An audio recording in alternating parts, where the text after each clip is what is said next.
Yes. Yeah. Very good afternoon, ladies and gentlemen. I'm Pranjal Barua from Indian Chamber of Commerce from the Northeast region. So, I welcome all of you on behalf of Indian Chamber of Commerce and Ministry of MSME for today's virtual awareness program, which is on ZED certification scheme for all the MSME. And basically, to about ZED scheme, we have a panelist. Begin with, we have, I would like to welcome our Deputy Director, Mr. Pranam Majumdar from Indian Chamber of Commerce. I welcome Mr. Nilesh Trivedi. He's the Assistant Director, Branch MSME DO, Tura, Government of India, Ministry of MSME. Thank you so much, Mr. Trivedi, for joining us. I welcome Mr. N Panigrahi. He's a ZED consultant, MSME from India. Namaskar, We welcome you, Mr. Panigrahi, sir. Sir, namaskar, sir. Namaskar. Namaskar, sir. To start with, I would like to request Mr. Pranam Majumdar, Deputy Director from Indian Chamber of Commerce, to kindly extend the welcome address. Over to you, Mr. Pranam Majumdar. Thank you, Pranjal. Very good afternoon to the eminent panelists and delegates who have joined us in this virtual session on ZED awareness, Zero Effect, Zero Defect, a unique concept conceived by Government of India and which is quite a novel concept and also a new concept. As far as I know, I think you are also aware that in the year 2014, at the 68th Independence Day, the Honorable Prime Minister, Sri Narendra Modi ji, announced that in the manufacturing sector for the industries, especially the micro, small and medium industries, a kind of, manufacturing should practice something called zero defects, a production which has got zero defects so that our exported products are not returned to us, and also to ensure that the goods which are produced in this country have a zero effect on the environment, because this country is very much really dependent on the environment of the region. So according to that, today we are here to host, Indian Chamber of Commerce is here to host this awareness campaign, which is quite a noble thing. And we thank Ministry of MSME for this effort. And I would like to welcome our eminent panelist, Nilesh Trivedi ji, Mr. S. N Panigrahi ji, ZED Consultant MSME India, for being here. And I'm sure we'll be enlightened with your inputs which we give to. This is quite a new topic for, I think, not only for India, especially for Northeast India. Northeast India is a place where MSMEs really have a huge share in the entire. Specifically, more of them, like MSMEs, are here. So this is a very important thing. ZED, zero effect, zero defect, exactly what it is, how it is going to help the industries.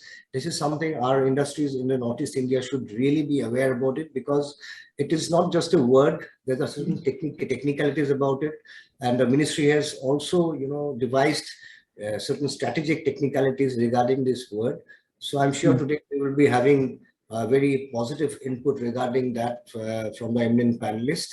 So I would, with this, I would like to welcome again the panelists and the delegates, and I'm sure that today's initiative would really benefit the MSMEs here. I would really request the MSMEs to be a part of this effort.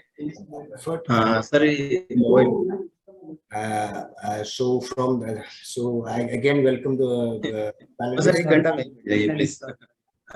Thank you. Thank you. Thank you so much, Mr. Pranam Majumdar, for extending your welcome address. Thank you so much. Now, may I request Mr. Nilesh Trivedi, Assistant Director from Branch MSME DO, Tura, Government of India, Ministry of MSME, to kindly extend your address and your presentation. We are sure your presentation will give us a very detailed idea about this ZED scheme. So without delaying it to you, we would like to hand over the session over to you. Thank you, Barwaji, and thank you to Indian Chamber of Commerce for associating. We are organizing along with you for any reason the most important topic, ZED certification scheme. Can I have my presentation? Please share my presentation. The ZED certification scheme is the ZED certification. Mr. Debarpata, can we have the presentation on screen? Okay, I'm just sharing. Okay. No problem. तो presentation start हो उसके मैं पहले बताता हूँ कि ZED certification scheme basically it is a Indian quality mark. अभी तक हम लोग ISO जो इंटरनेशनल ऑर्गेनाइजेशंस हैं क्वालिटी स्टैंडर्ड्स के उसको फॉलो करते हैं तो वो भी फॉलो कर सकते हैं, लेकिन हम ये इंडिया का जो क्वालिटी मार्का है वो ZED है और मिनिस्ट्री ऑफ MSME ने ZED सर्टिफिकेशन के लिए काफी awareness programmes, hand holding supports, consultancy और ये कई वर्क हम लोग करेंगे ताकि MSMEs जो हैं वो ZED सर्टिफाइड हों और उसके बाद ये ग्लोबल चैंपियंस बने। बिकॉज ZED सर्टिफिकेशन बेसिकली एक स्टैंडर्ड्स है, सेट ऑफ स्टैंडर्ड्स है और उस स्टैंडर्ड से काफी MSMEs अपना जो है जिसको बनना चाहिए कि क्वालिटी अपग्रेड कर सकते हैं, प्रोडक्शन एनहांस हो जाएगा, इससे साथ में वेस्टेज मिनिमाइज होगा, नेचुरल प्रोडक्ट्स जो रिसोर्सेस है उसका ऑप्टिमल यूज होगा और ये इसके प्रॉफिटेबिलिटी इंक्रीज करेगा और मार्केट डिमांड्स को इंक्रीज करेगा। तो ये बहुत इंपॉर्टेंट है हमारे मैन्युफैक्चरिंग MSMEs के लिए। गवर्नमेंट ऑफ इंडिया ने फर्स्ट फेज में मैन्युफैक्चरिंग MSMEs को सिलेक्ट किया है और लेटर सेकंड फेज में सर्विस एंटरप्राइज भी इसमें इंक्लूड होंगे। Mister Barua, I am audible, please confirm. Yes, absolutely clear. We are just in the process of uploading the presentation, so we'll start very shortly. Yes. So welcome to all my participants and my MSME entrepreneurs all over from Northeast regions. Next, please. This is the manufacturing strength of India. We are number one in tractor, two-wheeler, three-wheeler manufacturing in world and number two in bus manufacturing. And as you all know that we are largest vaccine producer in the world and supplies around 62% of global demands of vaccine. And we are third largest in manufacturing of generics and second largest manufacturers of textile and clothing in the world and second largest steel producer in the world among the leaders in certain grades of certain steels. So India emerges second most attractive manufacturing hub globally. Various products in which India are predominant like furniture, tools, fittings, hardware item, footwear, home appliances, kitchenware, home decor, garments, leather, handicraft, textile, glasswares, fashion accessories, mechanical parts, and components. Next, please. This is the MSME sector. MSME sector contribute to GDP is around 30 to 31%. Out of this, only 6.1% is contributed by manufacturing sector, remaining from trade and service sector. And the total manufacturing output from MSME is around 35%, and total export from MSME is 48%. Around 6.34 MSME units are working at present, but unfortunately only 15 to 16% are registered. So we have to register MSME more and more. We have to concentrate on this important point, because if you want any government benefit, whether state government benefit or central government benefit, you have to be registered with Udyam registration. MSMEs is the second employment generator of the agriculture. That is, we are employing around 11.75 crores of around 40% of workforce.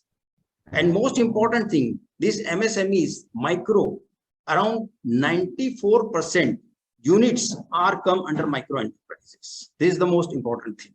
Next, please. And as per before we go to Z scheme, we should know who is MSME. The MSME has been classified on the basis of turnover and investment, and the definition is given by notification dated 26th of June 2020, and it is effective from 1st July 2020. Any enterprise who rendered services or producing good manufactured products, if investment in machine is 1 crore and turnover is up to 5 crore, it is micro enterprise. If investment between 1 crore to 10 crore and turnover is up to 50 crores, it is a small enterprise. And if investment between 10 to 50 crore in machines and turnover is up to 250 crore, then it is termed as medium sector.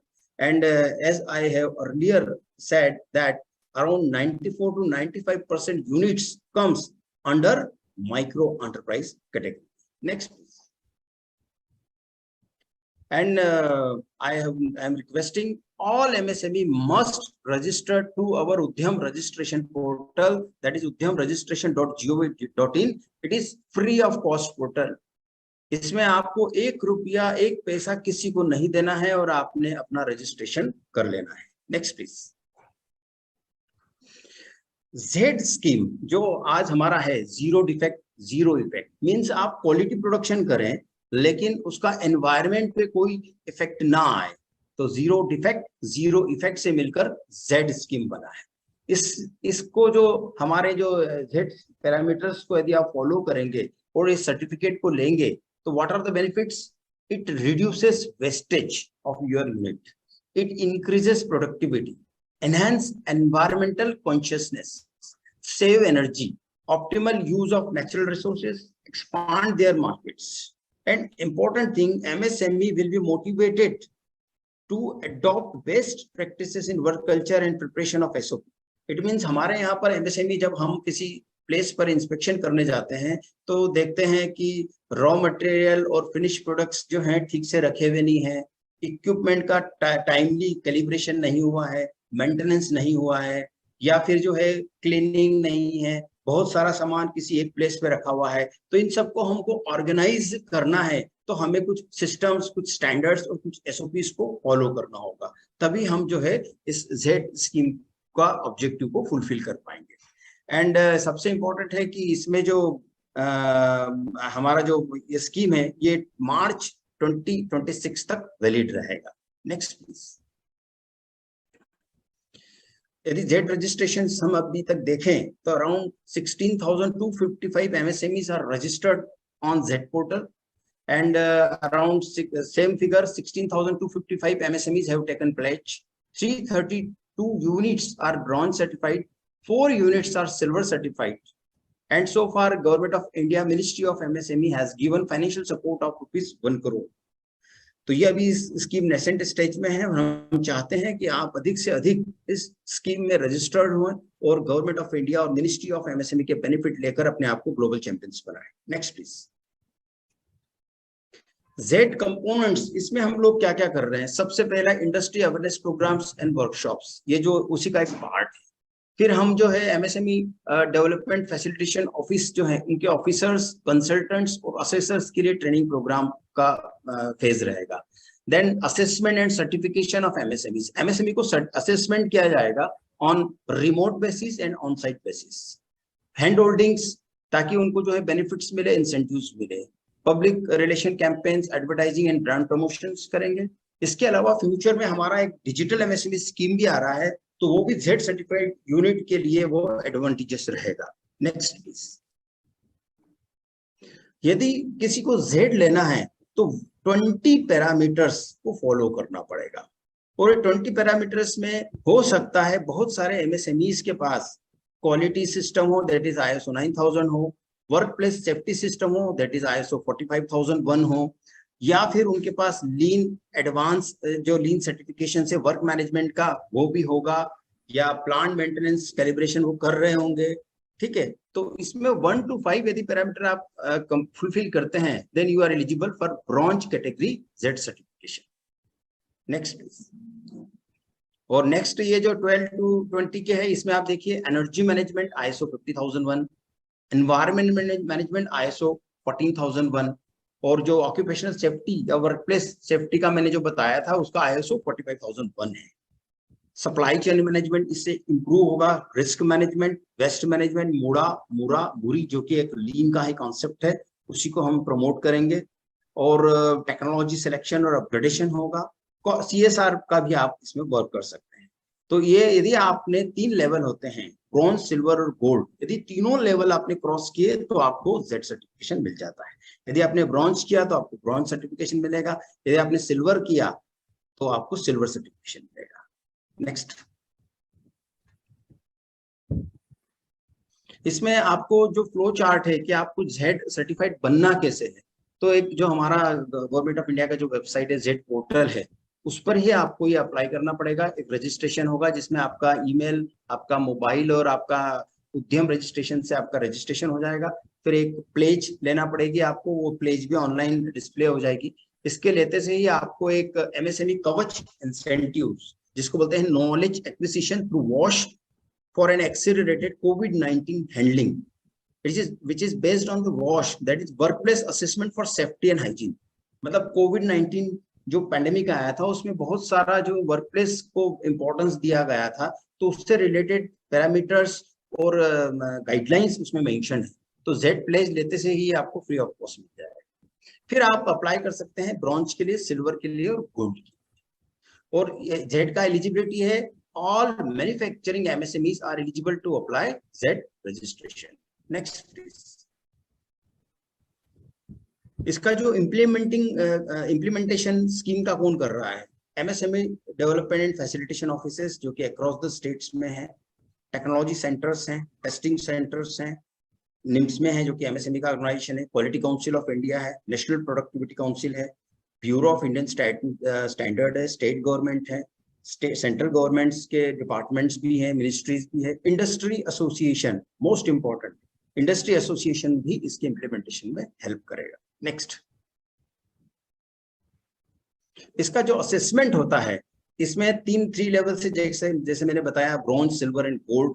तो जो certification level 1 होता है तो उन्हें हम जो है इनको 10,000 रुपीज का जो है एक्सपेंडिचर आता है, cost of certification. Silver certification में 40,000 का आता है और गोल्ड सर्टिफिकेशन में 90,000 का कॉस्ट आता है। नेक्स्ट,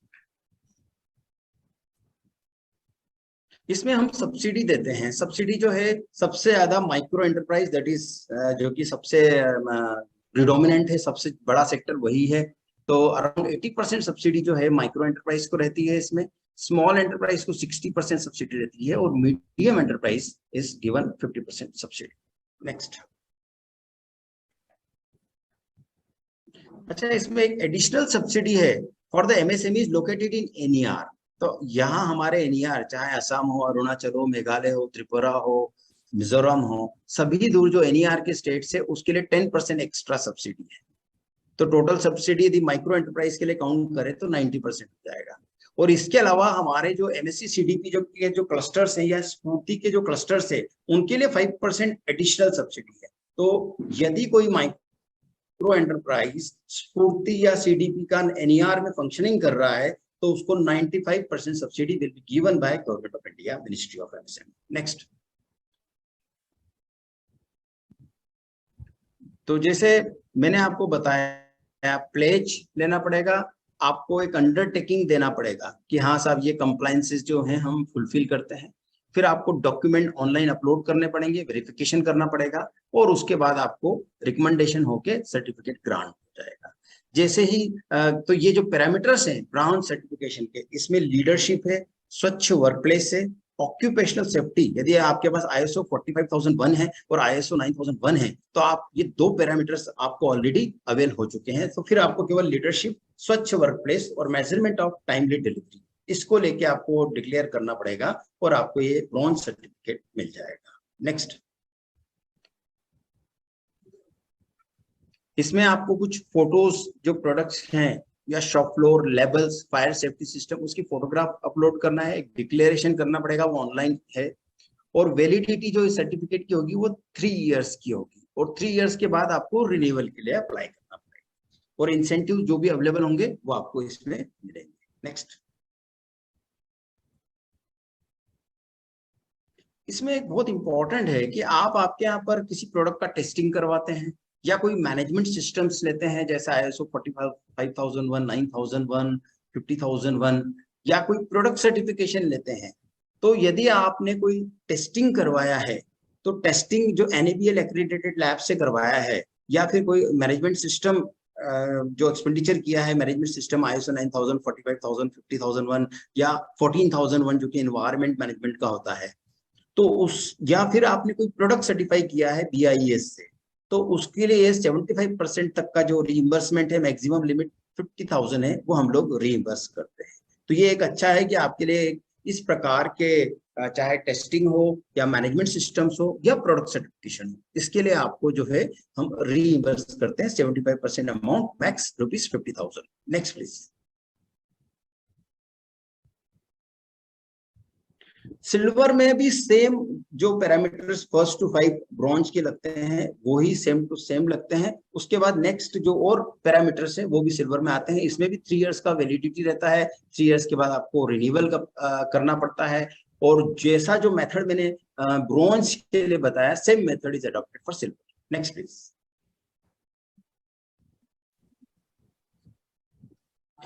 सिल्वर में जो पैरामीटर्स एक्स्ट्रा आते हैं, एक तो ह्यूमन रिसोर्स मैनेजमेंट आता है, डेली वर्क मैनेजमेंट सिस्टम आता है जो कि MS लीन का एडवांस सर्टिफिकेशन से रिलेटेड है, plant maintenance and calibration, process control, product quality and certifications, material management, energy management ISO 15001 and environment management ISO 14001, and measurement and analysis. These are the parameters of silver. Next please.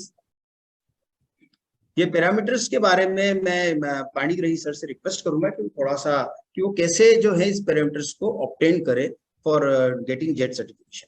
Sure. फिर that जो third certification level is gold है। ये gold सबसे highest level का certification होता है, और इसमें जो है आपको सेम पैरामीटर्स 20 पैरामीटर्स फुलफिल होने पड़ते हैं, और इसमें एक सर्विलेंस सिस्टम असेसमेंट भी होता है जो कि सिल्वर और गोल्ड लेवल्स के लिए होता है। वो रिमोट बेसिस पे असेसमेंट होता है, और उसमें जो कॉस्ट इन्वॉल्व होता है वो भी जेड के लिए जो सिल्वर लेवल है इसके लिए 10,000 and Z gold level 20,000। And same, the MSMEs will be given financial assistance or subsidy to the tune of 80, 60 and 50 for micro, small and medium enterprise. It means we are giving more amount to micro enterprise. Next please.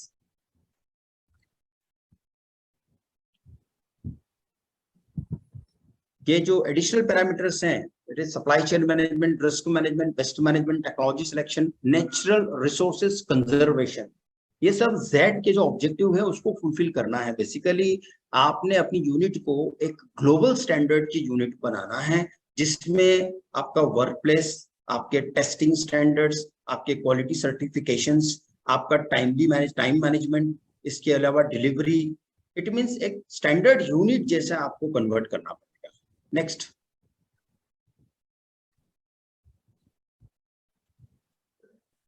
हाँ, एक important चीज है कि MSMEs कहेंगे कि त्रिवेदी साहब आपने बहुत कुछ बता दिया कि साहब इसमें ब्रॉन्ज के लेने के लिए ऐसा ये करना पड़ेगा, सिल्वर के लिए ये पैरामीटर है, गोल्ड के लिए ये पैरामीटर्स हैं, टोटल 20 पैरामीटर्स है, पर ये सब होगा कैसे? MSME तो वन मैन आर्मी होता है। वो वन मैन आर्मी अपना मार्केटिंग देखे, मैन्युफैक्चरिंग देखे, क्वालिटी देखे, कस्टमर के साथ इंटरेक्शन करे, गवर्नमेंट स्कीम्स और पॉलिसीज को देखे कि ये जेड स्कीम्स को अडॉप्ट करे। तो इसके लिए एक बहुत अच्छा mechanism government of India ministry of MSME has devised, that hand holding through consultancy.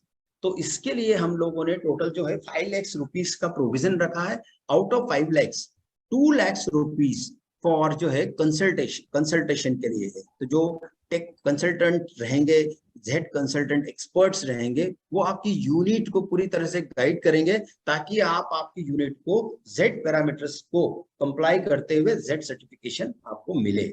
और एक इंपॉर्टेंट चीज है, आउट ऑफ 5 लाख में से जो 3 लाख है वो आप टेक्नोलॉजी अपग्रेडेशन के लिए यूज कर सकते हैं, ताकि आप zero effect solutions, that is pollution control measures या क्लीनर टेक्नोलॉजी, इसको लेने के लिए आपको कुछ इक्विपमेंट परचेस करने पड़ सकते हैं। तो ये 3 लाख से आप ये कर सकते हैं। तो ये एक इम्पॉर्टेंट चीज है कि apart from subsidies on certification, management, standards, ये जो है फाइल एक्ट्स का हैंड होल्डिंग कंसल्टेंसी आपको मिलेगा, और हैंड होल्डिंग के साथ साथ आपको इक्विपमेंट का प्रोक्योरमेंट के लिए भी फंडिंग मिलेगा। नेक्स्ट। और हम लोग खुद इसका नेशनल वाइड पब्लिसिटी करेंगे जेड सर्टिफिकेशन का, ताकि जेड एक अलग ही मार्का लोग अपने यूनिट पर, अपने लेटर हेड पर लगाएं कि we are ZED certified unit. तो जेड सर्टिफिकेशन से रहेगा कि साहब इस यूनिट में क्वालिटी स्टैंडर्ड फॉलो होते हैं, क्वालिटी पैरामीटर्स फॉलो होते हैं, लीन सिस्टम फॉलो होता है, और साथ में स्टैंडर्ड्स और एसओपीज है। नेक्स्ट। इसके लिए एक पीमैक जो सेंट्रल लेवल पर बनी हुई है, office of the DC MSME, जो एएस एंड डीसी एमएसएमई उसके जो हैं चेयरमैन हैं, प्रोजेक्ट मॉनिटरिंग एंड एडवाइजरिंग कमेटी पीमैक। और इसमें अदर जो मेंबर्स हैं वो एसोसिएशंस रहते हैं, इंडस्ट्री एक्सपर्ट्स रहते हैं, गवर्नमेंट इंस्टीट्यूशंस के मेंबर्स रहते हैं, और हमारे एमएसएमई डीएफओ के ऑफिसर्स रहते हैं। नेक्स्ट।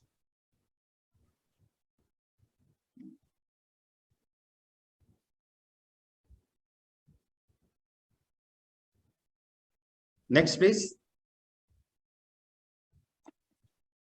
ये इसको आप फॉरवर्ड कर दीजिए, क्योंकि ये जो है ये थोड़ा पाणिग्राही जी बता देंगे, क्योंकि मुझे बरुआ जी ने कहा था कि साहब आप थोड़ा सा जेड स्कीम के अलावा अदर एमएसएमई स्कीम्स पे भी जरूर फोकस करना। तो जितना मेरे पास टाइम है उस हिसाब से मैं उसका यूटिलाइज करना चाहता हूँ। Next please.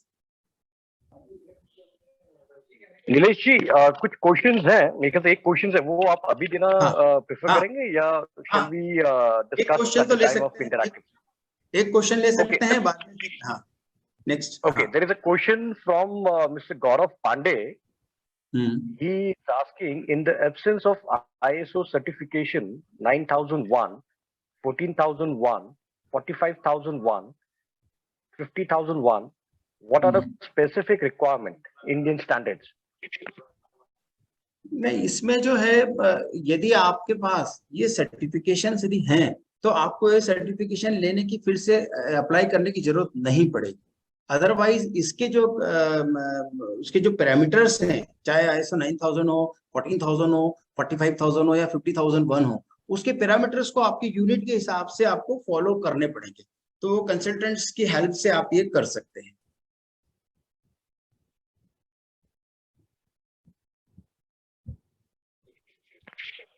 Yeah, we done. You can read. Next please. हाँ, अब जेड स्कीम का तो हमने आपको बता दिया कि ये इतना 5 लाख का बेनिफिट है, मैन्युफैक्चरिंग एमएसएमईज के लिए है, माइक्रो को हम ज्यादा सब्सिडी देते हैं, स्फूर्ति और एनईआर रीजन की यूनिट से उनको और ज्यादा सब्सिडी देते हैं। लेकिन हमारी और भी स्कीम्स हैं जिससे कि हमारे manufacturing, micro, small, medium enterprise और साथ में सर्विस एंटरप्राइज भी बेनिफिट ले सकते हैं। जैसे हमारी एक सीजीटी एमएसए स्कीम है, credit guarantee trust for micro small enterprise. ये वर्किंग कैपिटल और मशीन प्रोक्योरमेंट के लिए, टर्म लोन और वर्किंग कैपिटल दोनों के लिए अप टू 2 करोड़ का लोन आप इस स्कीम के तहत ले सकते हैं। इसका 75% गारंटी गवर्नमेंट ऑफ इंडिया लेता है। फिर गवर्नमेंट एमएसएमई चाहता है कि साहब मैं मेरे प्रोडक्ट्स को बनाऊं तो मुझे बेचने के लिए कहीं प्लेटफॉर्म मिले, तो हमारा एक 25% पब्लिक प्रोक्योरमेंट पॉलिसी है, जिसके तहत जो भी central government ministries, departments, undertakings जो भी प्रोक्योर करेंगे उसका 25% have to be procured from micro and small. इसमें मीडियम को भी हमने एग्जम्प्ट किया है, तो माइक्रो और स्मॉल से ही हमको इसमें लेने का कहा गया है। तो अराउंड 1.25 लाख करोड़ रुपीस तक का प्रोक्योरमेंट गवर्नमेंट ऑफ इंडिया करता है। तो सोचिए कि इसका 25% कितना बड़ा अमाउंट एमएससीज के लिए आता है। 358 आइटम गवर्नमेंट ऑफ इंडिया ने एक्सक्लूसिवली रिजर्व किए हैं for procurement of items from MSC sector only. No large player can come in tender process for this 358 products.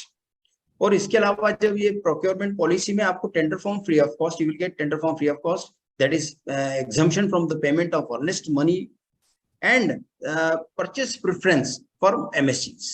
इस 25% का यदि ब्रेकअप देखेंगे तो इसमें अराउंड 4% रिजर्वेशन जो है वुमन SC/ST एंटरप्रेन्योर के लिए है एंड 3% रिजर्वेशन वुमन एंटरप्रेन्योर के लिए। 8% वुमन और SC/ST एंटरप्रेन्योर्स का जो contribution is very less in government, तो इसको जो है हमें थोड़ा सा एम्फेसिस करने की आवश्यकता है।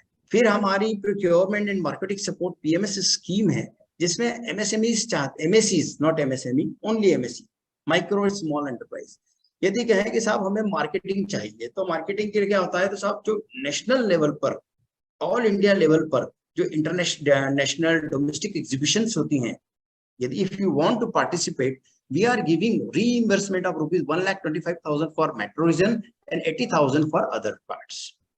इसमें stall charges, airfare or train fare and freight and publicity are included. So any micro small enterprise having Udyam Aadhar registration, Udyam registration can apply under this PMS scheme. Then capacity building of back please back. A modern packaging techniques, it is applicable for clusters. जो clusters हैं उनका packaging के लिए 15 लाख पर cluster का funding support government की तरफ से है। रिटेल आउटलेट्स, अभी क्या है, ज्योग्राफिकली आइडेंटिफिकेशन रजिस्टर्ड प्रोडक्ट्स, जैसे रतलामी सेव है, कोल्हापुरी चप्पल है, तिरुपति लड्डू है ना, बीकानेर का भुजिया है। तो इस प्रकार के जो ज्योग्राफिकली इंडिकेशन रजिस्टर्ड प्रोडक्ट्स हैं, उनके रिटेल आउटलेट ओपन करने के लिए 30 लाख और 20 लाख का फंडिंग है, जिसका 50% will be borne by government of India, remaining 50% by concern MSME retail entrepreneur. फिर हम लोग vendor development, we are organizing vendor development programs. इसमें एक तरह से बायर सेलर मीट के टाइप का होता है, जिसमें सारे सेंट्रल मैक्सिमम जो एरिया के सेंट्रल के पीएसयूज रहते हैं, वो अपनी क्वालिटी, अपना वेंडर रजिस्ट्रेशन और अपना प्रोक्योरमेंट शेड्यूल और साथ में उनकी रिक्वायरमेंट शो करते हैं, ताकि एमएसईज इस जगहों पर जाकर अपना सप्लाई दे सके।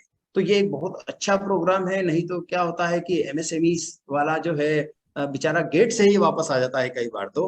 तो उसके लिए हम लोगों ने एक तो जेम रजिस्ट्रेशन पे भी आप रजिस्टर्ड करें अपने प्रोडक्ट को, और ये जो वेंडर डेवलपमेंट प्रोग्राम्स होते हैं उसमें पार्टिसिपेट करें। फिर नेशनल वर्कशॉप और सेमिनार्स के लिए भी हम लोग फंडिंग दे रहे हैं 5 लाख रुपीस का। तो ये एक बहुत ही अच्छा स्टेप है। इसके अलावा यदि आप कहेंगे कि सर हमें जो है नेशनल लेवल के अलावा हमें इंटरनेशनल लेवल पर भी हमारे प्रोडक्ट को ले जाना है, हमें पार्टिसिपेट करना है, तो नॉर्थ ईस्ट से कोई डेलीगेशन किसी भी इंटरनेशनल कंट्री में जा सकता है, बस वो हमारे प्रोग्राम की लिस्ट में होना चाहिए। तो इसके लिए हम पर एमएसएमई, ये जो है पर एमएसएमई के लिए है इंटरनेशनल कोऑपरेशन स्कीम, पर MSME we are giving ₹5 lakh, जिसमें एयर फेयर होता है, स्टॉल चार्जेस होते हैं, फ्रेट एंड पब्लिसिटी होता है। तो ये एक बहुत अच्छी स्कीम है, जिससे आप आपके प्रोडक्ट को ग्लोबल लेवल पर ले जा सकते हैं। मैं when I was in Indore Madhya Pradesh, तो हमने अराउंड 45 लोगों को फॉरेन भेजा था, डिफरेंट पार्ट्स ऑफ ग्लोब के, और उसमें आप मानेंगे कि एमएसएमईज वो थे जिनका इन्वेस्टमेंट लेस देन 10 लाख था। कोई हैंडीक्राफ्ट आइटम बनाता था, कोई लेदर पर्स, लेदर बेल्ट बनाता था, कोई जो है रेडीमेड गारमेंट्स का काम करता था। तो इस प्रकार के लोग भी सब जा सकते हैं और अपना कैपेसिटी बिल्डिंग कर सकते हैं। Next please. Sir Nilesh ji, यहाँ पे हमारे जो क्राउड जो डेलीगेशंस हैं, we have a mix delegation, we have few delegations from the mother zone like Meghalaya, Mizoram. So I think if we can use both the languages like Hindi and English, so because they have couple of they okay, are okay, no issue, yeah. no issue. Yeah, right. Over to you. So this is the next scheme is MSME Innovative Scheme. We are supporting the incubation, the design and intellectual property rights. How? If any entrepreneur has not an entrepreneur, if any national citizen of India has some idea and want to convert his idea into product, then he should visit our host institutions. Around more than 600 technical, management and professional institutions are approved by my department. So you have to show your idea and submit your idea to that institution, and after scrutiny of that your idea, the proposal will be go to our head office, and if it is approved, Then concerned incubity will get rupees 15 lakhs for conversion of idea to product. And what HI or host institution will get, if a HI is capable of submitting successful 2 to 3 idea or more than 2 idea, then the concerned institution is eligible for reimbursement of rupees 1 crore to create R&D infrastructures. That is for the procurement of R&D equipments, so that the idea should become converted into product. So this is under this incubation scheme. This is the component of MSME innovative scheme. And the second concept is design. Design is most important point of the MSME. For design, we are giving 40 lakhs rupees as a subsidy for MSME. And for intellectual property right, we are giving for reimbursement for trademark up to rupees 10,000. For design registration, we are giving 15,000. For GI registration, we are giving 2 lakhs rupees as a reimbursement. For national or domestic patent, we are giving 1 lakh rupees as a reimbursement. And for international patent, we are giving 5 lakhs rupees as a reimbursement. So this MSME innovative scheme is very good for students, MSMEs in the field of design, intellectual property rights and incubations. Then one more scheme is recently announced by Ministry of MSME under the subcomponent of International Cooperation Scheme, that is CBFT, Capacity Building of First Time Exporters. In this scheme, we are giving reimbursement for RCMC around 20,000. Then ECGC is 10,000, and for testing charges is around 1 lakh rupees. So this is very good scheme for first time export and capacity building of first time exporters. Then for providing infrastructure, this is very scheme for the artisans. If a group of artisans up to 500, they can form a Spurti, a scheme of fund for regeneration of traditional clusters, Spurti clusters, like in our Meghalaya, that is in Salsala, cashew cluster and handicraft cluster is there. And around we are giving support of 2.5 crore if artisans is up to 500, and if artisans is more than 500, then you will get support of 5 crores. Then again, a very good scheme for rural industry entrepreneurship and promotion of innovation is Aspire. It is also a scheme of the Ministry of MSME, in which we are giving 100% grant for equipment, maximum 1 crore to government agencies, while 50% grant for rupees, maximum rupees 50 lakhs for public-private partnerships and NGOs. So Aspire under as livelihood project, it is the under this scheme you have to train youth, educated or uneducated youth, and impart their skilling, increase their skilling. Next, please. Then for SC/ST entrepreneur, there is a special credit link capital subsidy scheme for SC/ST entrepreneur. Under this scheme, if you procure 1 crore equipment, then around 15% subsidy given by Government of India. And most important is trades. Trade receivable electronic discounting system for MSMEs. MSMEs are suffered because of the delayed payment. They supplied their goods and services, but they did not get payment on time. So if you go for Udyam registration, then they ask whether you are interested for GEM, whether you are interested for trades. Then you tick mark trades. Trade means you sell the product to any company whose turnover more than 500 crore or any central or state government department. And if your invoice is accepted in all respects, including quality, then your invoice will be sold on the platform, that is trades, and financial institution will give you the amount when you submit your invoice within 72 hours. So you did not wait for the payment from buyer. You simply take from this portal. So you should avail these benefits, and you also registered on trade portal. Earlier it was free. Now it is some amount, say 7,000 to 8,000. And ESDPs, we are giving training programs on 1-day awareness program, 5 days management development programs, and entrepreneurship skill development training programs. All these programs are free for women and SC/ST entrepreneurs. And for male entrepreneurs, male general category entrepreneur, we are taking EAP is free. 1 day awareness program is free, but 5 days program normally 500 rupees fees per participant. And for ESDP, it is normally 200 rupees per participant. ESDP, Entrepreneurship Skill Development Training Program, is for 30 days. So these are the schemes through which you can enhance your quality, your knowledge, your expertise in exports, and your packing abilities, and many things. So my sincere request, please do your Udyam registration and take all benefits, and visit our MSME DFO office all over the India and including Northeast region, and in some branch office you also visited. Next, please.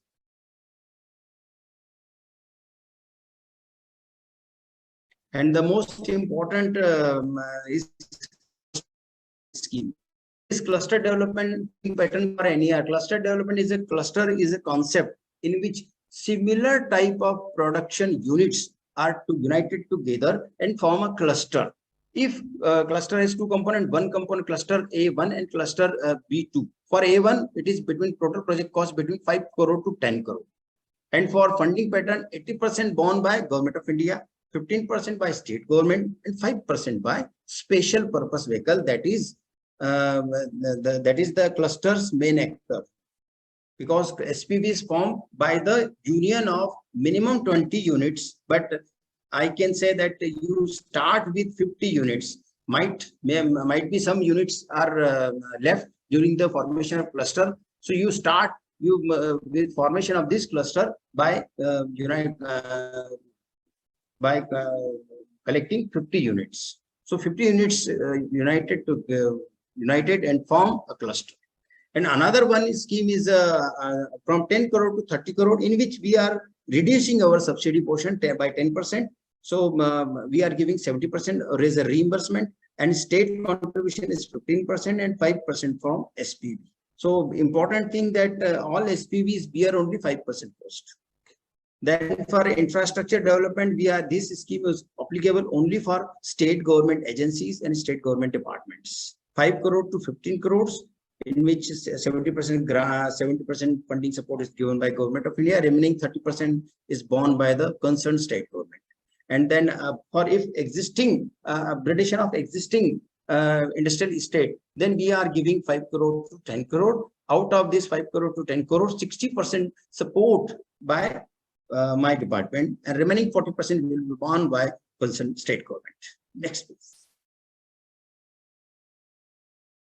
And these are the self-employment schemes through which you can start. It is for educated unemployed youth, and you can start say funding from up to 25 lakhs up to 50 lakhs for manufacturing and service enterprise. Street vendor, in which 10 lakhs rupees funding is there. Mudra Yojana, 10 lakhs funding is there. Then this PMFME scheme, it is only for food processing related project starter, or to start a food processing project. Then under Stand Up India scheme, any SC, ST or woman entrepreneur can get loan of 10 lakhs to 1 crore through this scheme. And this Startup India Seed Fund scheme, similar to, this is the scheme of Ministry of Commerce and Industry. It is similar to our incubation scheme, but it is here is the incubity has been given by Government of India up to 20 lakhs and 50 lakhs for commercializations. So this is very important. The number one scheme is PMEGP, Prime Minister Employment Generation Program. Under this scheme, the maximum amount is 50 lakhs for manufacturing and 20 lakhs for service enterprise, and 35% subsidy for rural area and 25% subsidy for urban area for women, SC, ST, minority, and OBC, and physically handicapped person. And for general category, male entrepreneur, 15% subsidy in urban and 25% in rural. So we have to take separately these in detail. So first we concentrate on Z and other these schemes. Next, please. And this is all over. This is my presentation. Thank you for patience listening. Thank you, ICC, for conducting this Z awareness program. Now I move to Mr. Pranjal. Thank you so much, Nileshji. Before moving ahead, we have a very small question from Mr. Dheeraj Srivastava. is asking this 5 lakh amount shall be given by government in advance or after the certification. What is the complete process for getting this fund to utilize? If you have anything to government normally not give upfront. You will get certified and they take reimbursement. It is a reimbursement. Are distributors and traders covered and included in MSMEs? Distributors, traders are comes under MSMEs and they can register themselves on Udyam registration portal. But important thing, Government of India, the benefit is only priority sector lending as of now. And because other benefits which I have explained in my scheme is only for manufacturing and service enterprise, except two.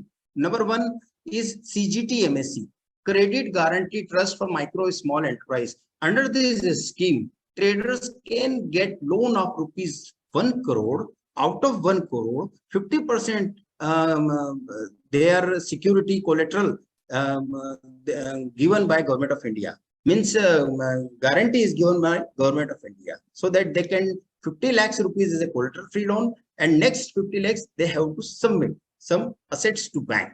So this is CGT MSE for traders. It is announced in year 2018. It is working. And another one is Mudra Yojana. It is also for traders. And Stand Up India is also for traders. And 10% quota is allocated for trading sectors. Noted, sir. So I have a question. I mean, why I'm saying I have a question as a chamber, we conducting some B2Bs and exhibitions all over India. And Meghalaya, we are going to have a 7th Active Business Show in Shillong, probably in the month of November. So during your presentation, you were mentioning about PMS, where these MSMEs can avail these schemes. So how a chamber can entitle that particular exhibition under MSME, so these interested MSME can avail these benefits under the Udyam? You have to propose your exhibition to our PPMS scheme by partnering our MSME DFO, and your proposal will go to headquarters. If your exhibition is approved, then around your MSMEs who are participating in this your exhibition will get reimbursement subsidy, as I have mentioned in our PMS component. Thank you so much. We have more questions, so we can do one thing. We can keep these questions during our interactive session. Yes. So now, without delaying it, let us proceed to our next panelist. May I request Mr. N Panigrahi? He is the ZED consultant from MSME. May I request Mr. Panigrahi ji? Over to you. Namaskar. Namaskar. So let's start this presentation. Just a minute.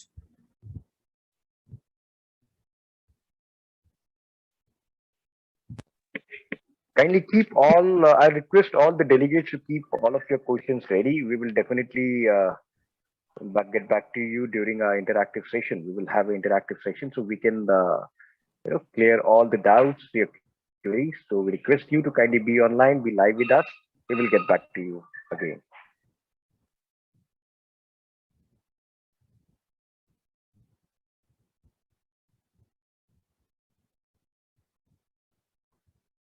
So good afternoon. I am N Panigrahi. Before that, I should say thanks for Mr. Pranav Majumdar ji and Pranjal Barwa ji, then Nilesh Trivedi ji from ICC and MSME for giving me this opportunity. I'm basically electrical engineer. This is my brief here. I'm international consultant, business consultant now, and also a corporate trainer, mentor, and author. As I told you, I'm basically electrical engineer with MBA, PG diploma in TQM and ISO 9000. Over 30 years of experience I have, plus experience in corporate world And last almost like 6 years plus, I'm into the consultancy and the trainings. And I'm a PMP certified and also authorized training partner, ATP instructor of PMI USA. And in 2016, I become PMI India champion. I'm also a fellow Institution of Engineers and also chartered engineer, then ZED consultant, certified Lean Six Sigma Black Belt from Exemplar Global as well as from KPMG. Then I have been trained in COD, Center for Organizational Development, for 3.5 years on strategy and leadership. And I have done more than 300 plus workshops globally. Of course, before Corona, I used to travel to Middle East most frequently, but later because of health reasons, I stopped. I have published more than say 100 plus YouTube presentations and 140 plus SlideShare presentations. These are in the public domain. You can verify. I have published more than 500 articles in national and international journals. And I have been associated with a number of chambers and various associations globally and in India also. These are my brief. So I'm not now going further into this, all the details about the this ZED scheme, because already Nilesh ji is covered. So briefly to tell you, this presently, the ZED scheme is for the manufacturing units only, but service sector, maybe they announce later on, but not at present. So we are focusing on the, Can I request you to kindly enlarge your PPT if you can make it yeah. larger more? I'll make, sir. I'll make.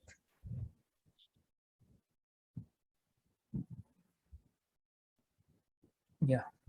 So the ZED scheme is proposed to implement in 2 phases, but presently they focus on the manufacturing only, manufacturing MSMEs with Udyam registration. So we are confined to manufacturing. Service maybe in next phase they may introduce, and also they want to introduce with digitalization. Then they want to integrate all those things. So we are presently talking about only manufacturing aspect. The advantages and all thing I'm not covering. I'm skipping these things. So I'm coming to the registration part of it. For the registration, you have to go to the side. Website is there. I'll show you later. So you have to go to the website. Then you have to generate the ZED ID registration. Then of course you have to take the pledge. Pledge is a mandatory requirement. First you have to take the pledge. Then of course others you can go. One of the MSME Kavach, that is because of the COVID, lot of sanitary related and other aspects are covered. This is called WASH. WASH scheme is there. So that is free of cost. You can register and you can become a MSME Kavach. Then about the ZED registration, there are 3 schemes are there: bronze, silver, and gold. And these are the parameters, 20 parameters are there. Based on the 20 parameters, they will assess. But for the bronze, that takes only 5 parameters: the leadership, Swachh workplace, occupational workplace safety, measurements of timely delivery, quality management. These are the 5 parameters they're taking for the ZED bronze scheme. And if you go to the silver, then it will be 14 parameters. So like this 14 parameters we are taking. If it is gold, then 20 parameters. These are all the 20 parameters are taken. Comprehensive, very large, means comprehensions you have to comply with, and lot of requirements you have to comply with, then you will be gold.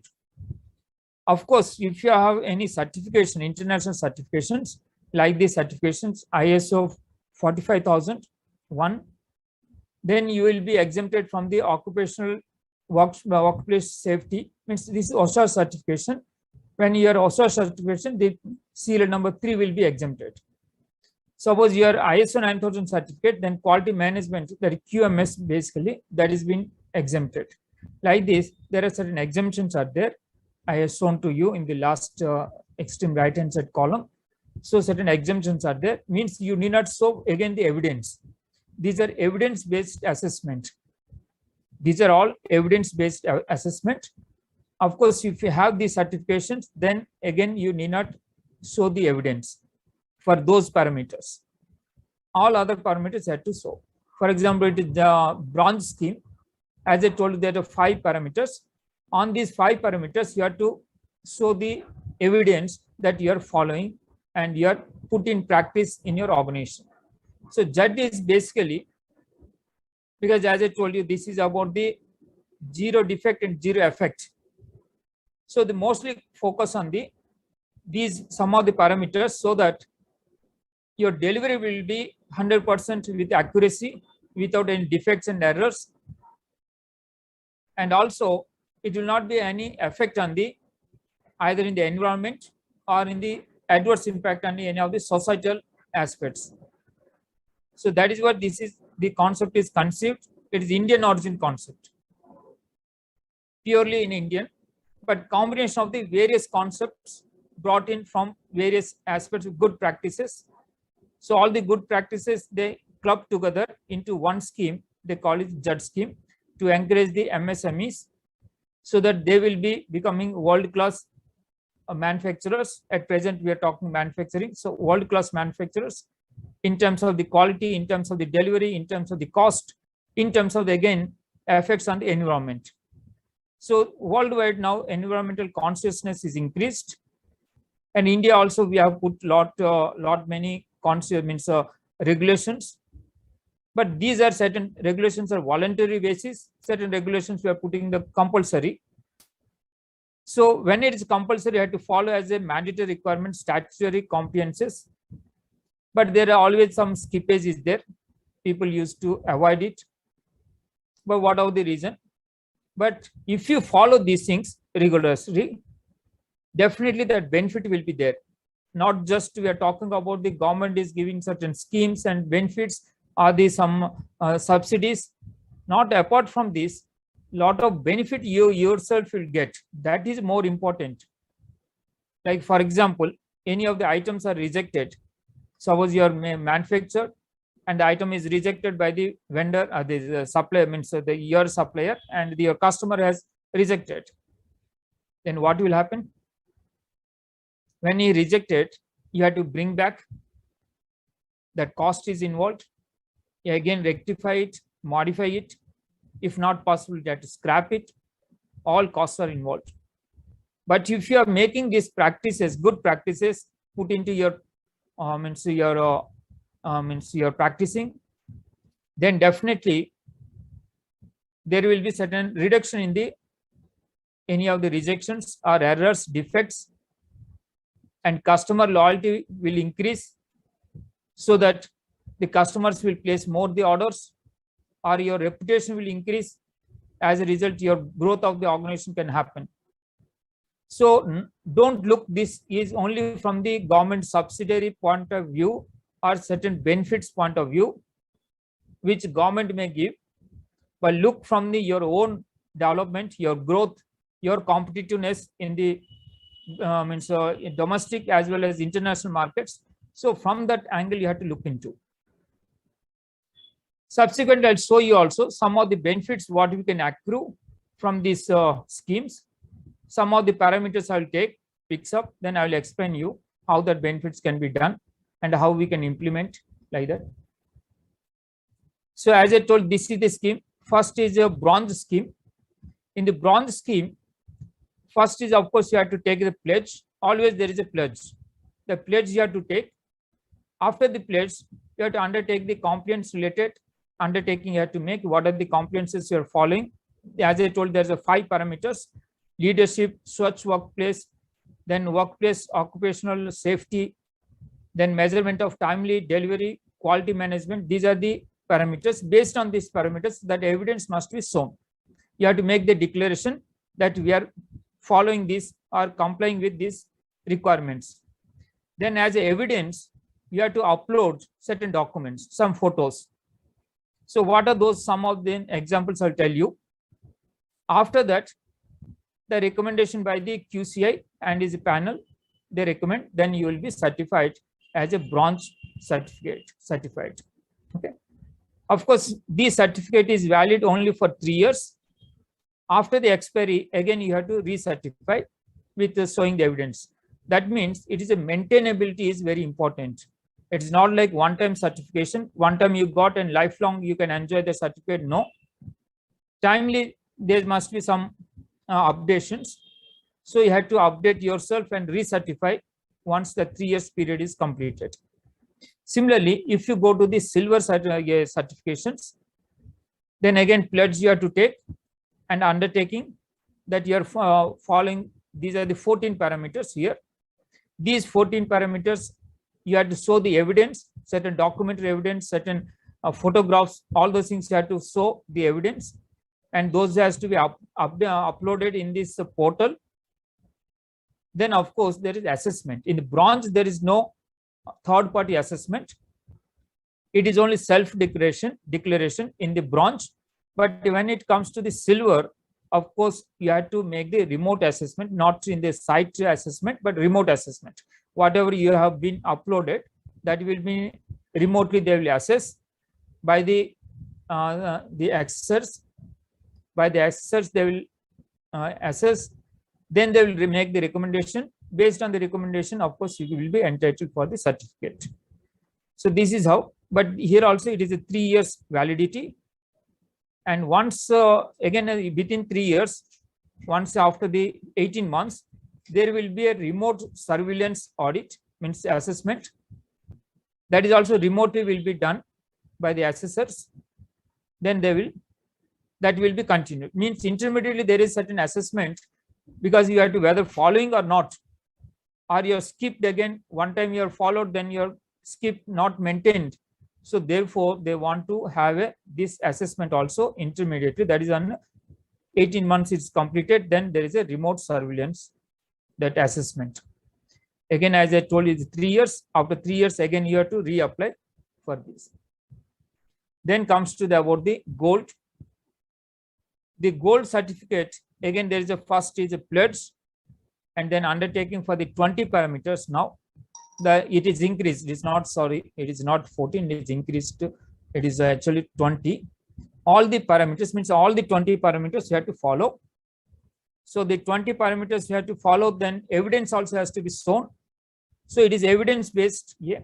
But here one aspect you have to remember, that just uploading and the evidence you're showing as in some photographs and nothing, not enough. There will be site assessment. The assessors will come to your site, your workplace. They will make assessment. Based on that assessment, they'll make the recommendations. Accordingly, your certificate will be granted. Again, this is a 3 year certificate, and there is a remote surveillance assessment will be done after the 18 months. Then, of course, after 3 years, you have to recertificate, because it is again you have to recertify it. So this is how the schemes uploading and everything. Some further I'll tell you. Here there is exemptions, as I told you, for parameter 3 about the OSAS related, means safety related. So ISO 45001, if you have certified already, so again you need not show any evidence. So similarly, the 5th parameters like quality management, ISO 9001 you are certified. Again, recertificate means evidence is not required, so that is exempted. Like this, others also in certain places it is exempted. These are the parameters exempted if you are certified with these certifications. Then benefits, of course, Nilesh ji is very nicely covered, so I'm not much again repeating. So about the cost, of course, is a huge cost is there, huge cost. The cost is your mindset, the cost is your efforts, the cost is your outlook. So that is the cost involved. Means is the right mindset and right outlook for the growth of your own organizations. It's not like much of the cost you see. What is the cost I've shown to you, and what is the subsidy again given to you, that is also you can see. So for example, is a bronze, the cost is 10,000, and subsidy again 80% is given. So what is the cost, you can understand. But why I called is heavy cost? Because your outlook, you have to put your efforts, you have to put for your own growth. So it is for your good. Government is giving all these benefits for your good, your own personal, means your organizational growth. As a result of all the MSMEs growth, the national growth will be there. So that is an object. So more you contribute and more the national wealth will be developed. So with this object, lot of efforts are being made into this concept to bring this into practice, implementation. So the government is bearing the 80% of the cost if you are micro in an enterprise, and is only 10,000 you have to spend, but 80% you will get reimbursement. Then if it is a silver certification, then it's 40,000. Then 60% if you are a small enterprises, I am assuming, then it can be, you can get the 60%. In the gold, it is 90%, 90,000. Again, what are the category you are into, either micro or small or medium, accordingly you will be entitled with this subsidy. Apart from this, various other benefits also they are extending. So these are some gap analysis. If you are making any of the certification, handholding support is required. Nilesh ji already told that up to 2 lakhs handholding support from the consultations that you will get. And 3 lakhs also you will get if you are making certain technological improvements for pollution controls or any of the cleaner technology you are adopting. For that, another 3 lakhs subsidies provided. But remember, these first you have to sow, you have to spend, and then of course you have to get reimbursements. So it is not like in advance payments. Advance payments, nobody will believe now, because what is happening, everybody knows. So you had to spend first, but you will get the reimbursement of these things. Okay. And this 3 lakhs, of course, there is subject to consultants' recommendations and verification by the respective MSME DIs, then approval from the program monitoring advisory committee is there. From that you will get. So once they recommend it, then you will get the reimbursement of these amounts. Okay. And again here also subsidy. These are the subsidies you see. 8 micro enterprises 80% subsidy of these amounts, and small enterprises 60%, medium is 50%. Like this you can get. And also here, the northern region, northeastern region, there is certain additional subsidy of the 10%. Of course, Nilesh ji also covered, are women entrepreneurs or SC/ST, like that are Himalayan region. So these things they will get certain additional subsidy of 10% over and above. Just I told you about the various divisions of the subsidies. Over and above you will get this 10%.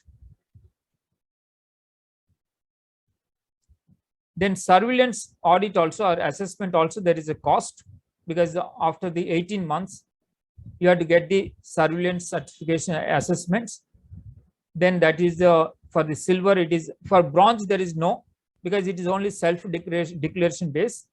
But in silver, of course, you have to pay for the 10,000, and for the gold you have to pay for 20,000. Again here subsidies like this: micro enterprise is 80%, small enterprise is 60%, medium is 50%. Like that you can get the.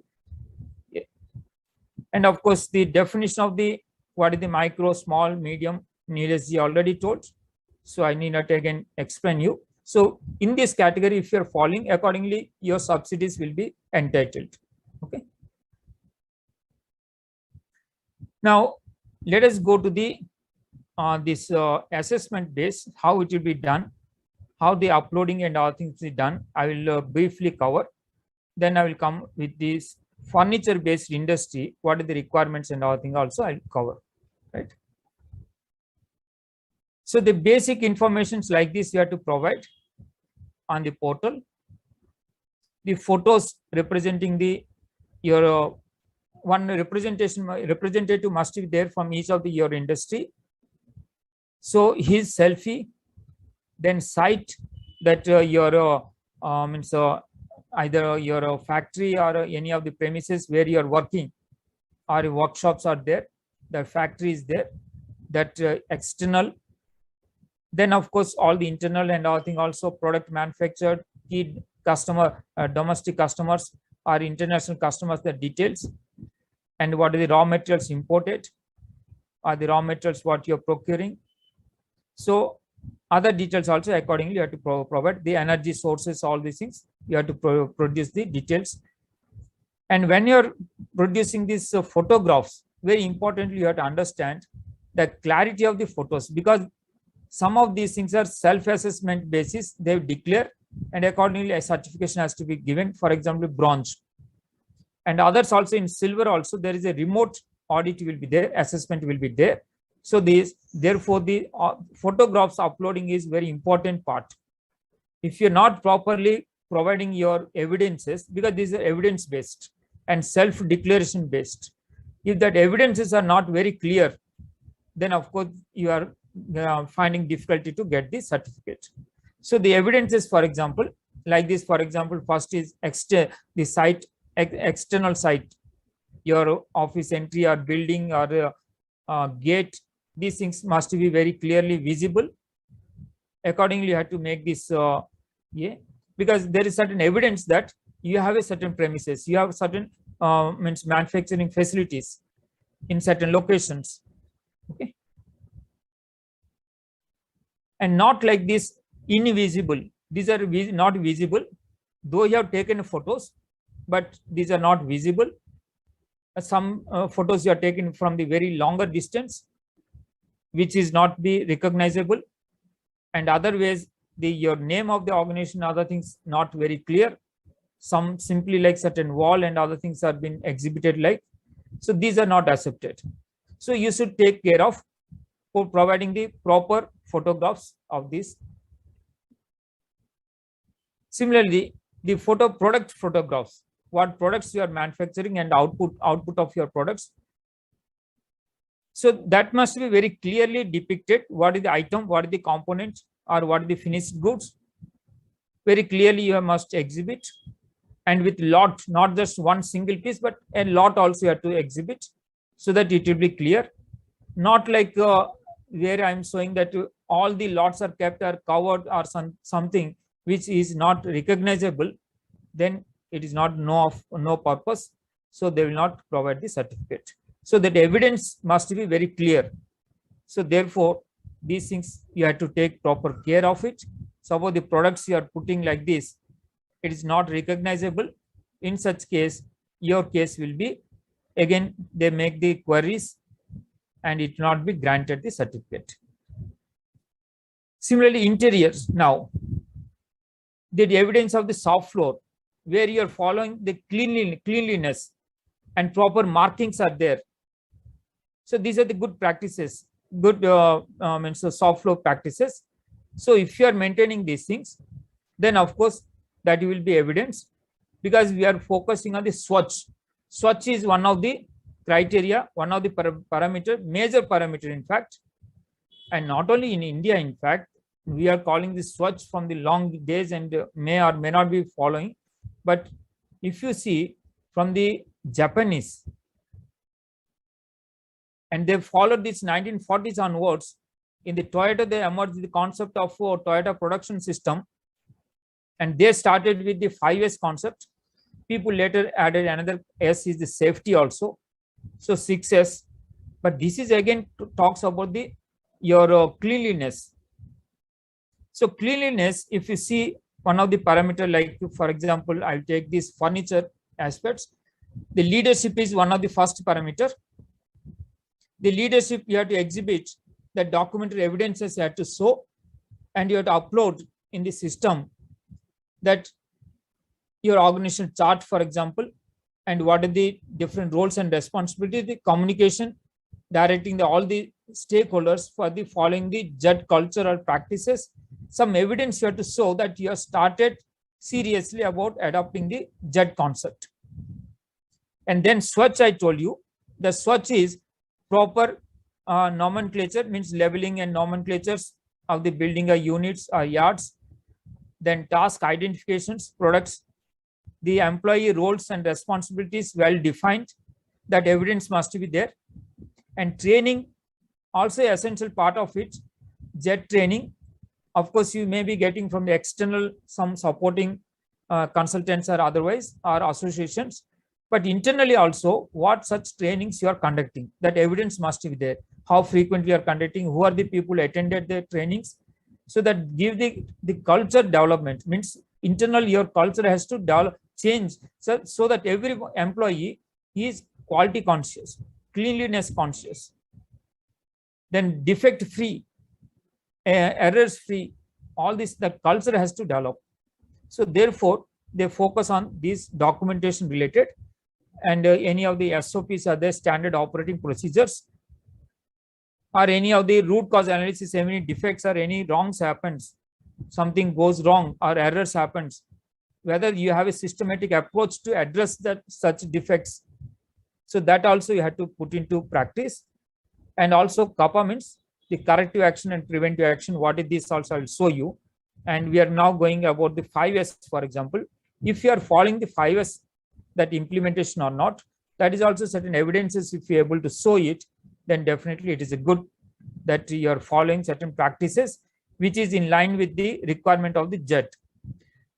So here about this 5S and other thing, I will tell you small detailing, then we will move.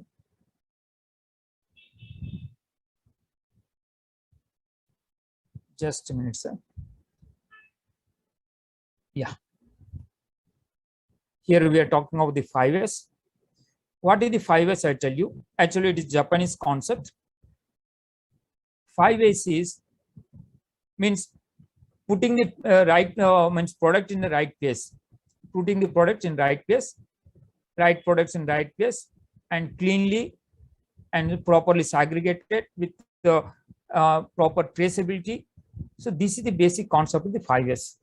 First is, if you don't want any of the items, for example, so that items has to be removed from the workplace, either disposed of, or if you don't want presently, you keep that separately with a red mark, red tag, we call it red tag, and make a red tag and keep away from the workplace or regular requirement place. So what is the requirement zone you keep in place? That is what we are talking about, sorting, which is essentially required and which is not required at present, which is not at all required, so dispose it off, so that the place will be sorting out. Okay. And second one is set in order. Set in order means with proper identifications and proper place you have to earmark, and there you have to keep that item so that it can be easily traceable. Not everything is mixed up, but keep in proper places the items, and items has a traceability with a unique numbering system or coding system. So that is a second S, set in order. Then the third is about the shining, means suppose the bearings are there. If you're not keeping in a proper cleanliness, means cleaned and oiled and properly kept in the proper place, then at the time of the requirement, if you're taking a bearing of the junk, which is taken a junk, or there is a dust accumulation, then the functional requirement will not be fulfilled. So you have lost the purpose of that bearings. Okay. So standardize. Once you're practicing good practices, you have to standardize with proper your policy, procedures, documentations. Then of course sustain means continuation. You have to continue with these practices which are adopted good practices. You have to continue. It is not like one time for one purpose, for example, ZED purpose, you got the certification purpose, you maintain certain thing. After a few months, you forget and everything is in old fashion, old habits, then it will not serve the purpose. So the 5S, this is the meaning of the 5S. So it has to be sustained for the long time period and also continuously makes the improvements. Okay. And sixth one is about the safety. Safety is very essential in the workplace. If anything, for example, a worker is because of the oil leakage or whatever the reason, he has while walking, he has a slip. and some damage happens to him, or some fracture happens to his leg or hands, then lot of things may consequential losses can happen. One of the consequential losses may be labor strike or labor compensation, or to some extent labor unrest, stoppage of the work. So these are cost. So therefore, if you take these small things like it looks, but if you take the precautionary these measures, so the lot of consequential damages or cost can be reduced. So this is how about the 5S: improve your safety, decreases the downtime, raises the employee morale, identifies the problem more quickly, and develops the control through visibility, increase product and process quality, strengthens the employees' pride of their work, then promotes the stronger communication among the staff. These are some of the benefits of this 5S. So 5S means means a lot of good practices. They not talk directly about the 5S, but they talks about Swachh, for example. So the good practices you have to adopt into this ZED. So as I told you, these are the things for the 5S. First S means remove the all unnecessary items. Here the slogan is not required now, keep it away. Means it is sorting, cleaning, and decluttering, or the declassifying. These are the sorting. Then set in order means you have to keep the certain items in certain places so that proper identification with your labeling, all these things can be put properly, so that at time of the requirement you can easily locate and trace it out and retrieve, so that it saves a lot of time. And also, suppose there is a breakdown, immediately you want certain tools, then you don't know where it is, then you're searching, then your production loss is there.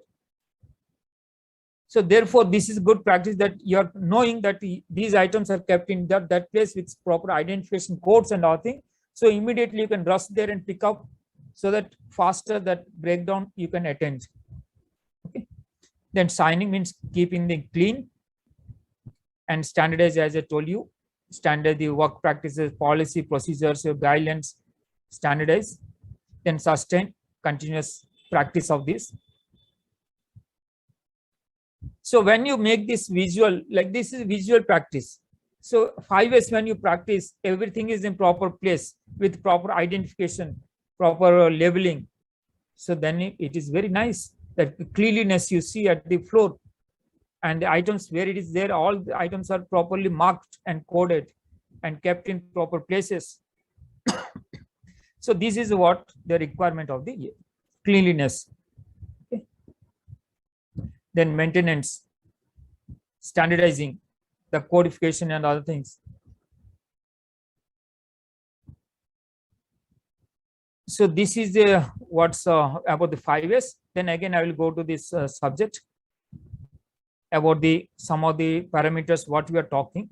I have taken, this is for the furniture industry. Some of the industry means QCI made a lot of efforts into creation of this ZED certification, and behind it lot of documents, lot of knowledge repositories have been they created, and this is one of them. Industry wise also they made various industry wise, like for example, I will show you some of the industries.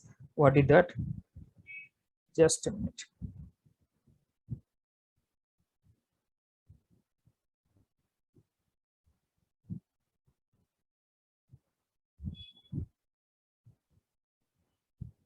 Sorry.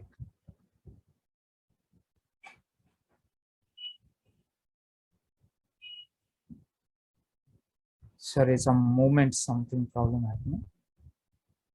Yeah, industry wise, for example, like this industry wise, they kept industry wise also they created what is the requirements specific to that industry.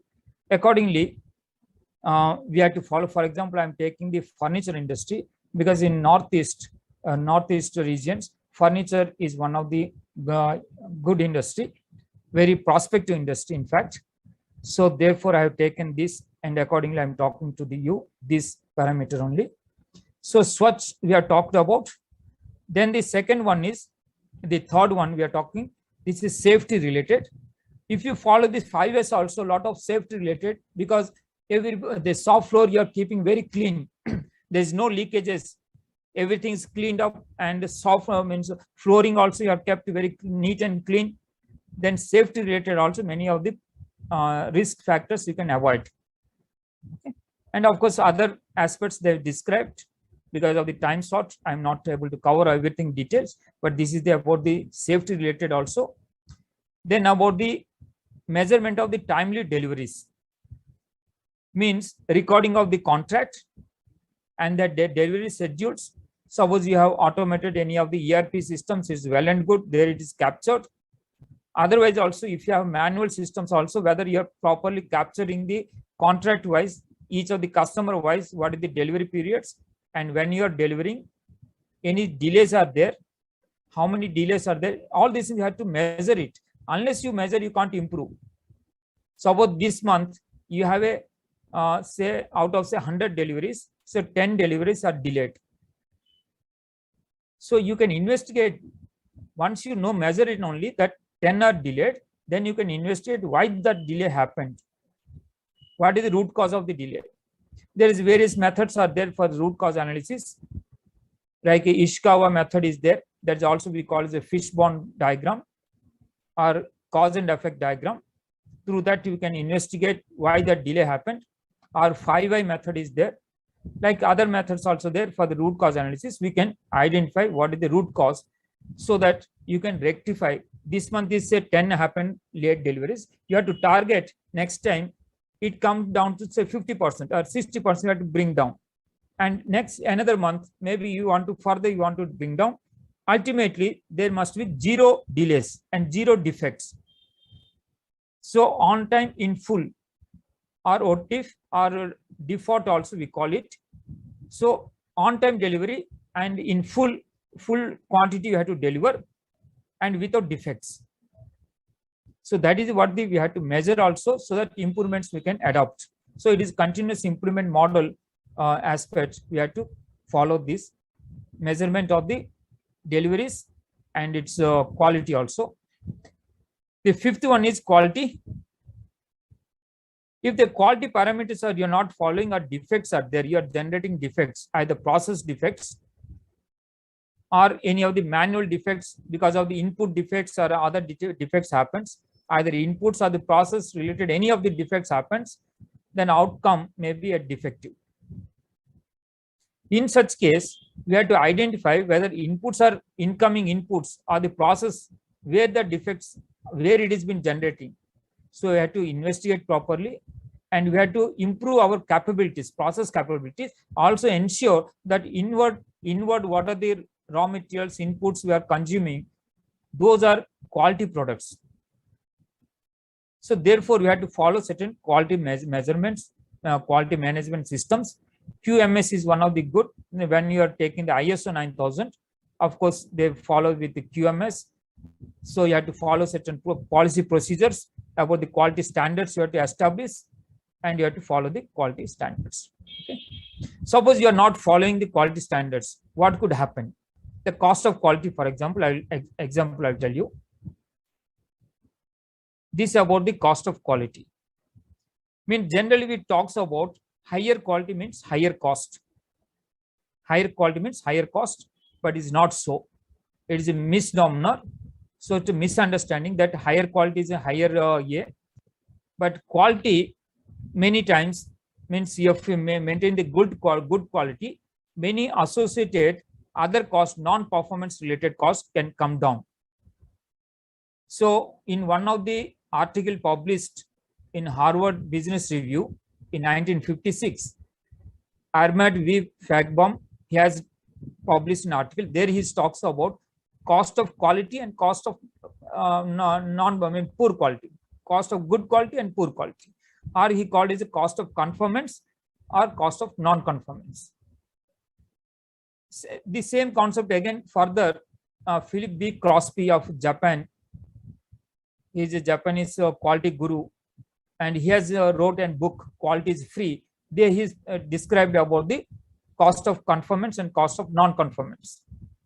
So cost of conformance means if you are putting certain efforts to bring down the non-conformance related, like for example, preventive costs, like you are adopting good practices, good standards, quality plannings, and giving the training to your employees so that they will not make any mistakes or wrongs, or you are adopting some of these standards like ISO 9000 QMS or GMP, like that certain standards you are following. Those are called the preventive costs. Though there is certain cost is incurred, but subsequently the result is the cost of poor quality or cost of non-conformance will come down. Subsequent slides I'll show you all these effects. Then appraisal costs. These two are called as a cost of good quality. To maintain a good quality, you require certain cost incur, but as a consequence of it, the cost of non-conformance will come down. The appraisal cost like incoming raw materials inspection or process inspection, finished goods inspection, calibration, audit, vendor place ratings, supplier ratings, or supplier place inspections. So those are called appraisal costs, so that wrong things will not enter into the process. If the wrong things are not entered into the process and process is capable of producing the high quality products, then definitely you can ensure that there is no defects. And timely supply also can be done. And process related, the process flow also you will improve, your efficiency will improve, your productivity will improve, effectiveness will improve. So that is what the cost of good quality. You incur certain cost, no doubt, but consequently you save a lot of things. Now comes to the cost of poor quality or internal failure cost or external failure cost. Internal failure cost means before sending to the customer, you identified certain items which are defective.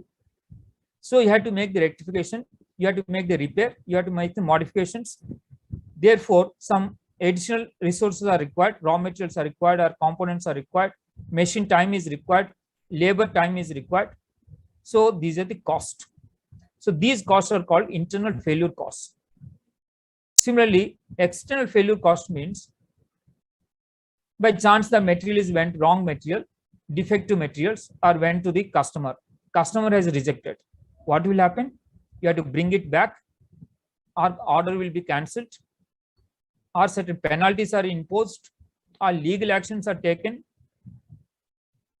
So loyalty is lost, because customer loyalty you can't maintain if you are delivering the wrong or defective quality products. Therefore, you lost certain business. Warranty related also costs comes under the external failure cost. Means you have sent certain items, within the warranty period the customer is found certain defects, then you have to rectify it free of cost. That cost you have to incur. So those are called as cost of internal failure cost. So these are some of the examples, like I'm showing this one, what just I talked to you. These are some of the examples. The essence of it, why I'm talking is, if you improve, means make a lot of investment on the cost of conformation or cost of good quality, means your prevention cost and appraisal costs are increased, then definitely the non-conformance related, the defects related cost will come down, means failure cost will come down. So that is the certain times always we visualize that on the surface only we are seeing certain costs, which are the costs of quality, like means these are the costs like inspection, rejections, returns, warranties, reworks, repairs, scrap. These are the some of things like we are seeing the cost which we are visible, but there is a lot of invisible costs are there because of the poor quality. So these are the some of them: extra works, planning delays, freights cost, delay costs, failure of the products, excessive services required, unused capacity or long stand-up queues, customer dissatisfactions, or loss of the customer orders, loyalty, business loss. So all these certain costs are there, hidden costs. So your business will be lost as a result. You can't improve your business. Business growth will be stalled, because nowadays customers are very, knowledgeable, and there are many options also there. Not just only you are the supplier, many other suppliers are there. If you are not there in India, even from the abroad also they can bring, from the imports also can do. So why we lose that market, that customer, that business? So you have to improve that. You have to invest on preventive costs so that your failure cost will come down. So if you invest on in this green color, if you invest on the prevention cost, your failure cost will fall drastically. Up to, of course, one point. Beyond it, of course, not necessary to invest more on your prevention costs. But up to a certain point, if you are investing, definitely your failure cost will come down. Means, for example, originally before the quality assessments, alignments, these are the costs, for example, failure cost internal and failure cost external, then appraisal cost. And this is prevention cost. Prevention cost, you are making a small amount you are spending. Suppose you are increase the prevention cost is increased, then other related costs will fall down drastically. As a result, there will be net saving. As a result, this what I am talking benefit, the red arrow, this is net saving. Originally, your costs are like this level, but now it is fallen down to this level. So why I am talking this is, the ZED also talks about this similar concept. You adopt the good practices, prevention costs, increase the prevention cost, good practices adopt, then definitely your non-conformance, your defects or failures will fall down. Your business will grow. So as a result, all you're benefiting. So as a result of your good contribution to the nation will also grow. Nation will be shown as a, means suppose we have every nation we have certain perceptions. When we talks in Japan, immediately in our mind it comes like it is a quality product. When you talk about Germany, they are engineeringly sound. So durability. So like that, immediately some products if we see are the company, means countries we talks about, we talk of immediately have certain thought that these are associated with that quality. Suppose we talks of China, we had different perception, but when you call about Japan, a different perception. So like that, why not India image we can improve? So not only with the domestic market or domestic supplies, but in international also, our brand image as a country image we have to improve through quality only. Okay. So this is about the quality. You are benefiting. As a result, you are benefiting, and as a nation also benefiting. Okay. Okay. Now again, I will go to this furniture related I'm talking about. I will go there. Some other aspects we'll discuss. So this is about the management of quality we are talking about. So quality related, any defects and other thing there, then kappa, and that is means corrective action and preventive action. What is the difference also I'll tell you later.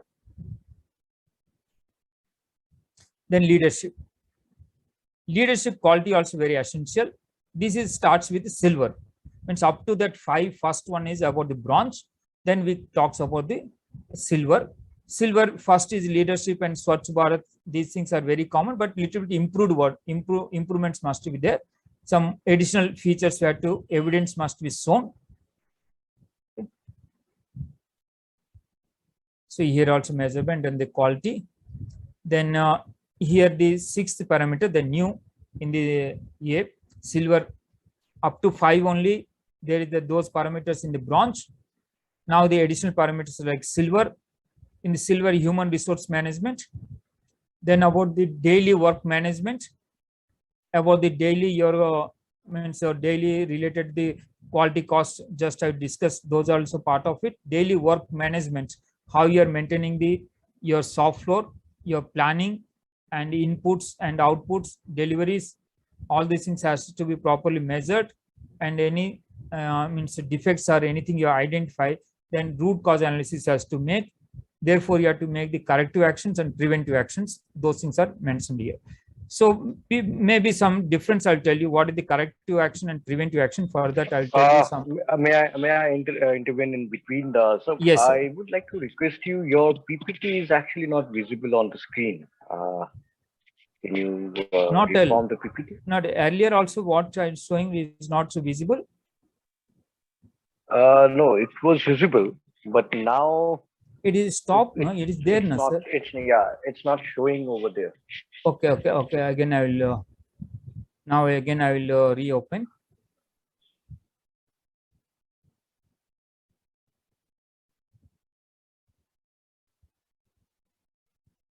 Is it okay, sir? Able to see? Yeah. Now it's fine. Okay.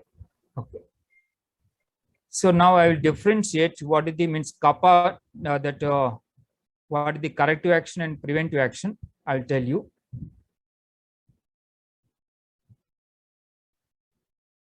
Just I will full screen I'll take.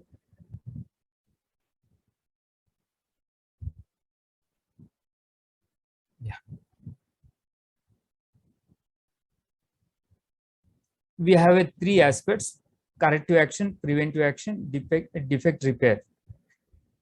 Suppose you are making a storage of the oil tank, diesel for example, and one fine day you found that diesel is leaking. Then immediately what we do? Immediately what is the leaking that we have to stop? The leakage has to be stopped. So that immediate action for correcting the defective we call as a defect repair.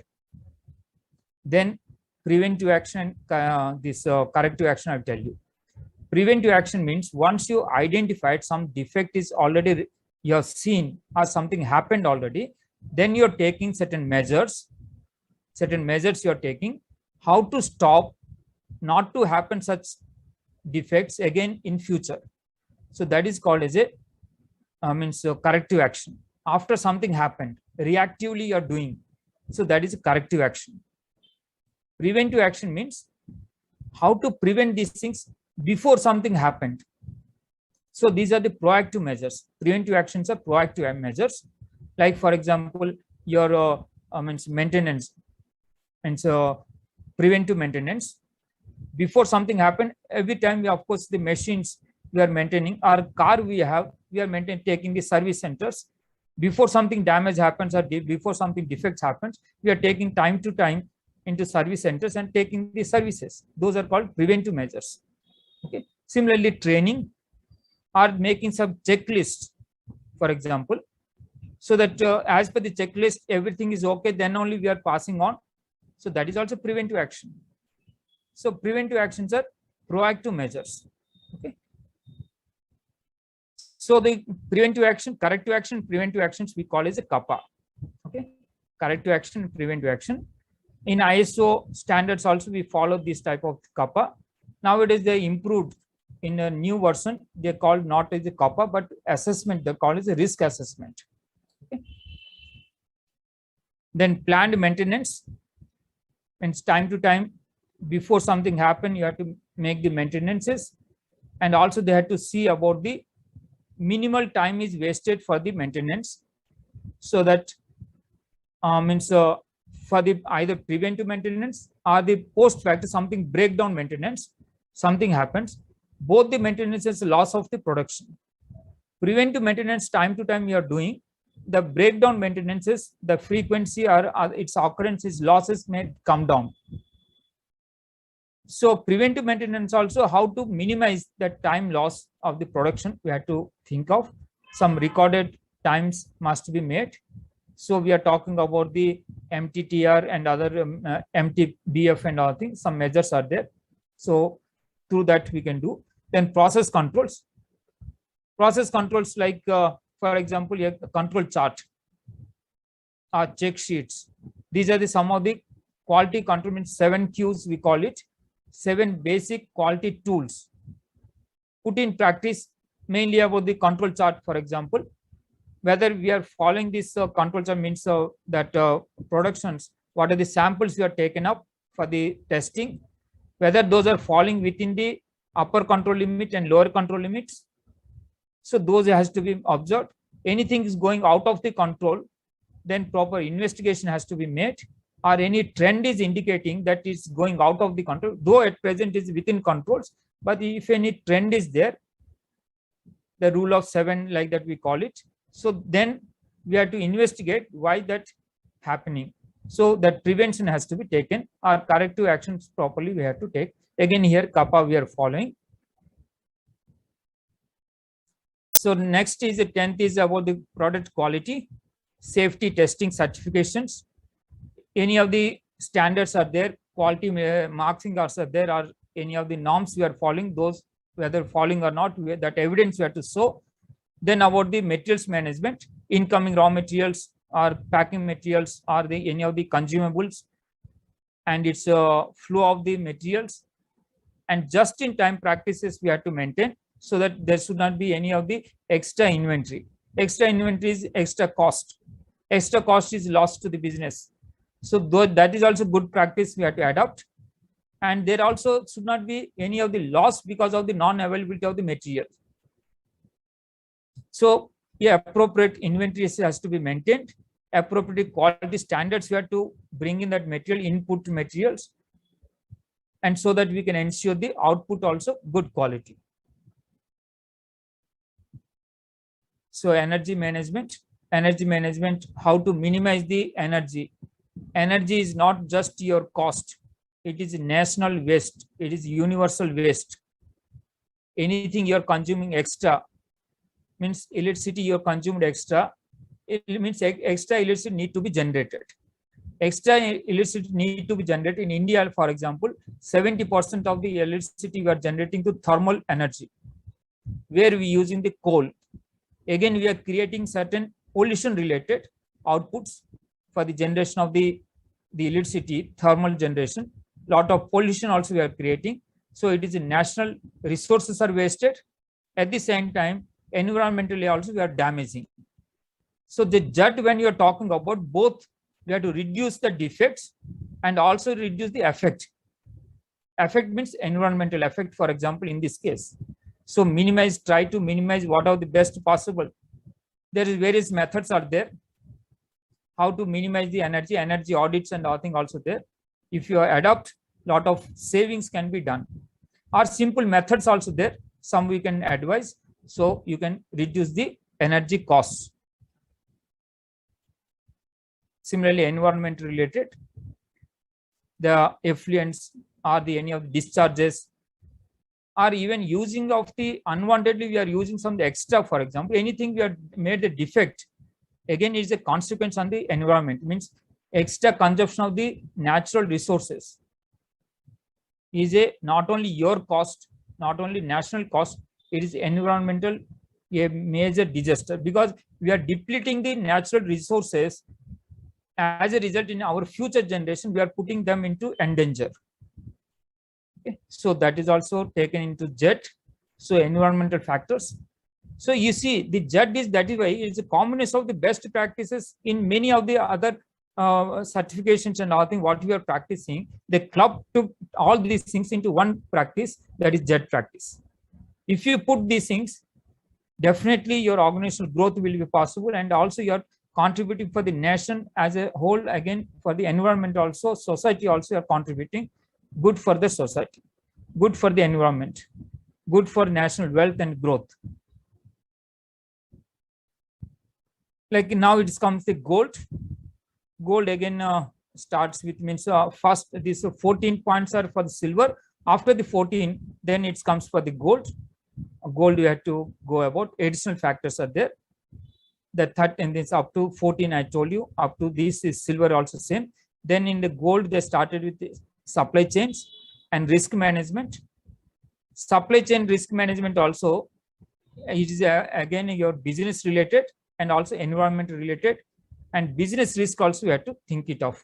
Some of the factors I'll tell you about the business risks. First I will cover.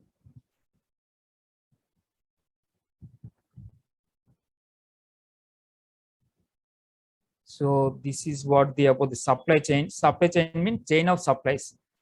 From your input suppliers, it may come to the your warehouses, then into the your so suppliers, then to your manufacturing place facilities, then from to the distributors, wholesalers, then retailers to the consumer. This is what the all supply means chain of supplies is called supply chain. Any disruption happened on the supply chain also endanger your business. That's the risk factors. Okay.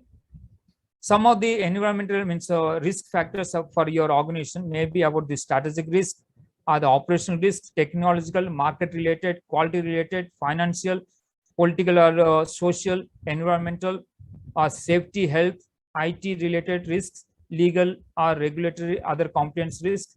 Like that, many types of risk factors are there. Of course, the details of supply chain risk management become a top priority agenda of all types of organizations, especially in recent times, because of a series of events which disrupted supply across the world, resulting in losses of millions as supply stoppages, cost volatility, loss of sales, non-compliance fines, and the related incidents that cause damage to the organizational image and brand, customer loyalty and reputation. Supply chain risk is any unforeseen event or anything that interrupts, disrupts, or impedes to the flow of supplies, goods or services, or information flows from the point of origin to the destination point, that is from the original supplier, till it reaches to the ultimate end user. Such disruptions may have severe negative consequences for the management of supplies, operations, and distributions. Some of the risks which may emerge in supply chain and business are charted below. People, policy, process and procedural related risks. Demand, supply forecasting and planning risks. Market, supplier, channel partners risks. Natural disasters, strikes, war and terrorism, pandemic risks. Technology, data integrity and cyber security risks. Legal, regulatory and compliance risks. Socio-political, cultural, economic and ethical risks. Health and safety, service level risks. Environmental, weather and climate risks. Performance risks, scope, schedule, quality, delivery and financial risks. Likewise, many supply chain risks may occur which may disrupt the supply. Okay. So these are the some of the just indication of the supply related, and also second part is about the risk factors. Supply also related to the risk. So in recent time, for example, in the COVID period, we have faced a lot of difficulties about the supply related. Supply chain risk assessment process. Supply chain risk assessment process is a systematic approach, having following 8 steps as follows. 1. Analyze business and business environmental factors. 2. Map supply chain network with risk factors. 3. Identify and assess risks. 4. Find critical supply risk factors and analyze impact. 5. Develop strategy and action plans. 6. Implement and institutionalize best practices and strategies. 7. Review risks periodically and take corrective preventive actions. 8. Good governance and continuous improvements. So these are the some of the aspects you can take the measures. So these also incorporated in ZED. So that is one of the in the gold certification. If you go, is supply related and risk management related and waste also.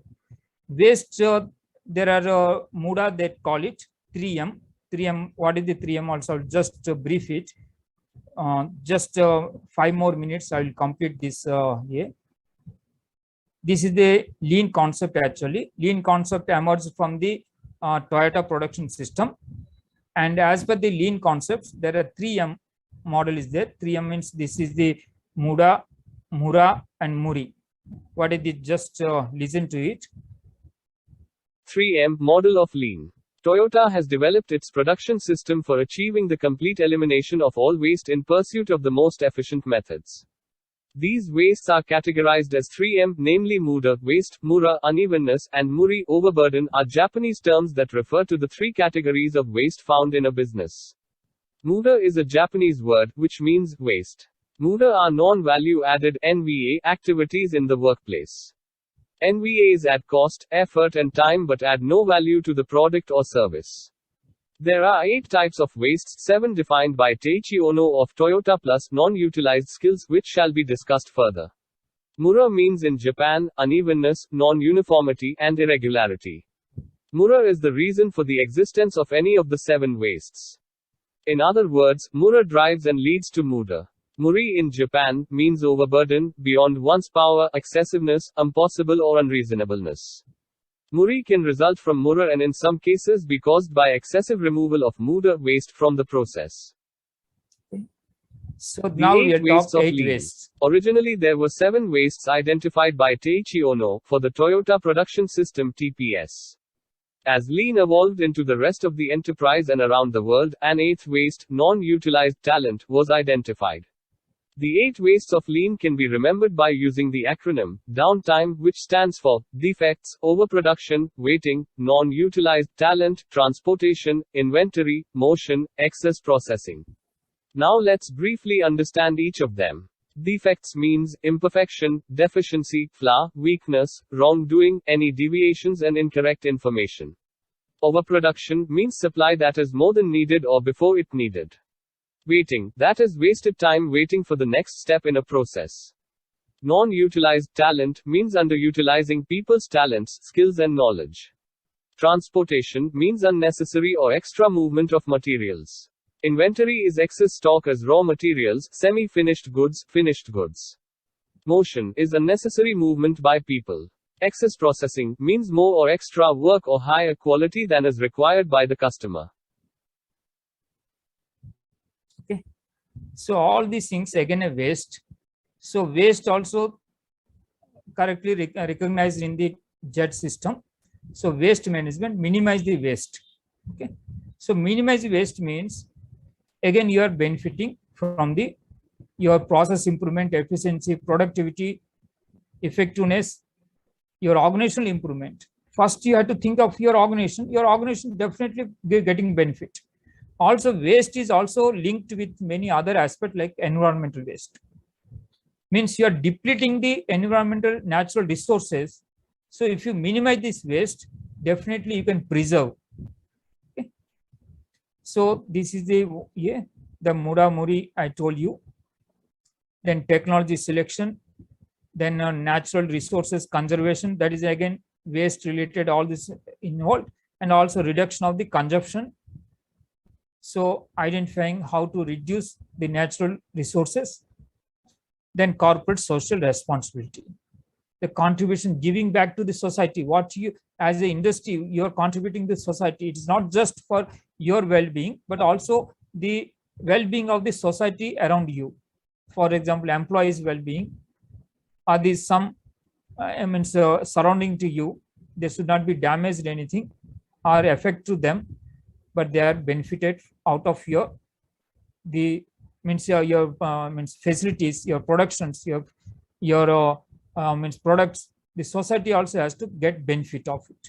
So the good labor practices, good governance, environmental fair practices of the pricing or otherwise measurements, all the things, fair practices, so that you are also contributing for the society. So these are the 20 points. And as per the scheme, you have to select the gold means all the 20 points you have to comply with, and silver 14 points. Then bronze is only 5 points, like that you have to comply with. And uploading also, I told you how to upload, that visibility and all things. Some other uploadings, of course, I'll show you. So here I'm showing this cleanliness and other things I've shown to you. Similarly, here you see, if you are showing this as a soft floor, it will be rejected. Floor is not just a plain floor, but they call it, this is the soft floor where proper markings are there, proper systematically you are keeping the materials and components or other movements of the materials, and there is certain space is left for the movements, all these things, layout, all those things talks about how you are maintaining this soft floor, not like this. Then about the cleanliness, for example, toilets, workers' toilets, you have to represent, these are the photos you have to take and upload. So if you are showing like this, definitely it will be rejected. Similarly, raw materials and all things keeping, suppose they systematically are keeping with pallets or otherwise with proper markings, etc., it is accepted. Suppose you are showing like this, definitely it will be rejected. Then similarly, this is what the any of the finished goods you are storing with proper marking, leveling, and neatly you are keeping. So this is accepted. Suppose you are showing like this, then definitely rejected. So any of the fire accident safety related measures, what you are following, the soft floor where you are keeping that PPEs and other safety related equipments. So those things you have to clearly exhibit with overview of the where the location properly can be identified, like not like this. Okay. Similarly, like this is safety related again, not like this.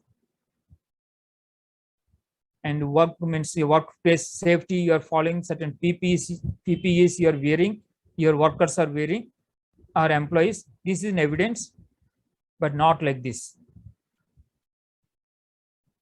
So like this, you have to provide the safety related posters and etc. as a awareness, not like like this, just keeping not visibly, like then it is not accepted. Like this, some of the safety again.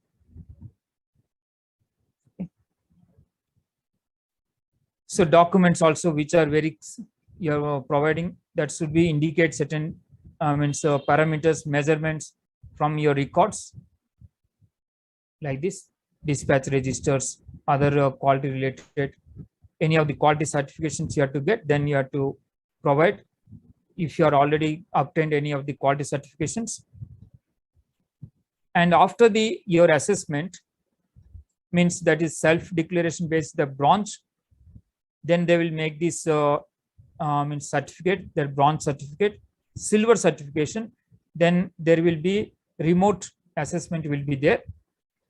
In gold, there is a on-site assessment will be there. After that, they satisfy, they recommend, then you will get the certificates like this.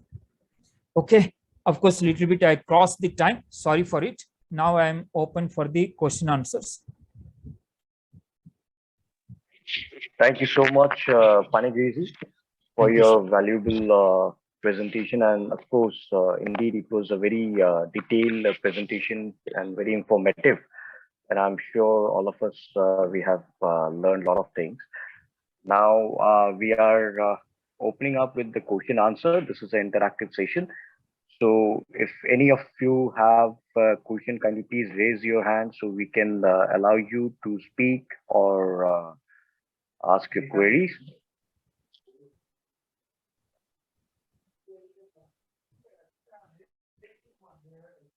Yes, some... Mr. Naranal Bora would like to speak something.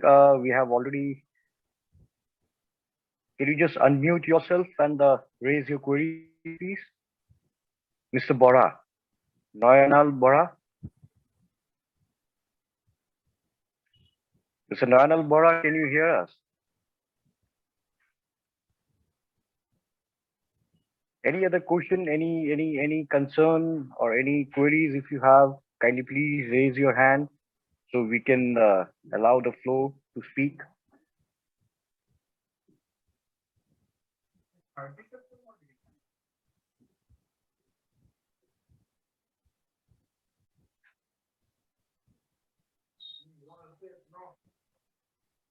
I think Mr. Bora.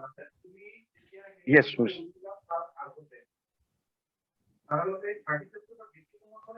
I think we guess there is no such confusions from our delegates. Nilesh, would you like to include something before going for conclusion and summing up? We have one feedback, very interesting session by both the speakers. Can recording and presentation to be shared? Is there state-wise detail of MSME with number of ZED certified MSMEs? This has been asked by Mr. Gaurav Pandey.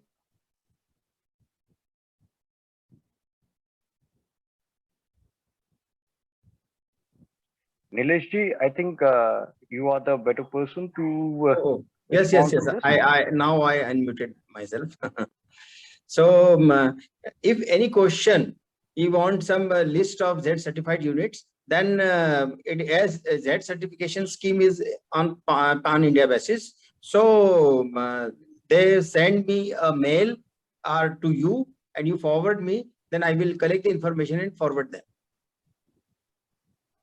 Rightly noted. So, Mr. Pandey, I would request you to kindly mail me your requirements so we can get in touch with the MSME branch, so we can collect the information from them and we will share it with you. Any other question? Which I think, Question if no question is there, then you ask them to send WhatsApp to us, then we will reply accordingly. Yes. Yeah, there is a one last question. Okay. How to become Z certified consultant is been Okay. asked by Mr. Pritam. Okay. Mr. Pritam Handit. Mr. Panigrahi should give answer. So QCI, Quality Hmm. Control of India, Quality Yes. Control of India, QCI is the nodal agency, and they call all the applications for the JED consultants, then accessors, then trainers. So these are the three categories they made, and accordingly they called the applications, and accordingly they done also some trainings to us. So that is how the process happened. But I don't know whether at present that due dates are available or not. But these applications are available in QCI, and QCI send us the applications. Accordingly, we filled up, and accordingly we have attended the trainings. So that is how we become a consultant. So you also can become consultant, but I don't know at present that validity is there or not. But you can verify with the QCI. Okay, sir. Thank you so much. So I guess we are done with this interactive session. If any of our delegates has any question, kindly get in touch with Indian Chamber of Commerce. You can write to us. Kindly please write down my email ID. It is pranjal.barua, B-A-R-U-A, @ indianchamber.net. Kindly raise your queries to us so we can get in touch with you very soon.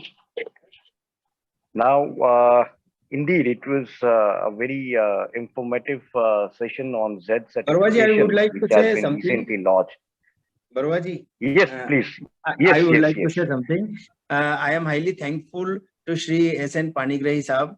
उनके साथ मैं last 5 to 7 year से connected हूँ. हम लोग कई platforms पे साथ रहे हैं. और नाउ आईसीसी का भी मैं बहुत बहुत धन्यवाद देता हूँ, क्योंकि आईसीसी के साथ अब हम और भी आगे प्रोग्राम्स करेंगे. और एमएसएमईज जो एनईआर के हैं, वी वांट मोस्ट एमएसएमईज जो हैं बेनिफिट लें हमारी सारी स्कीम्स से.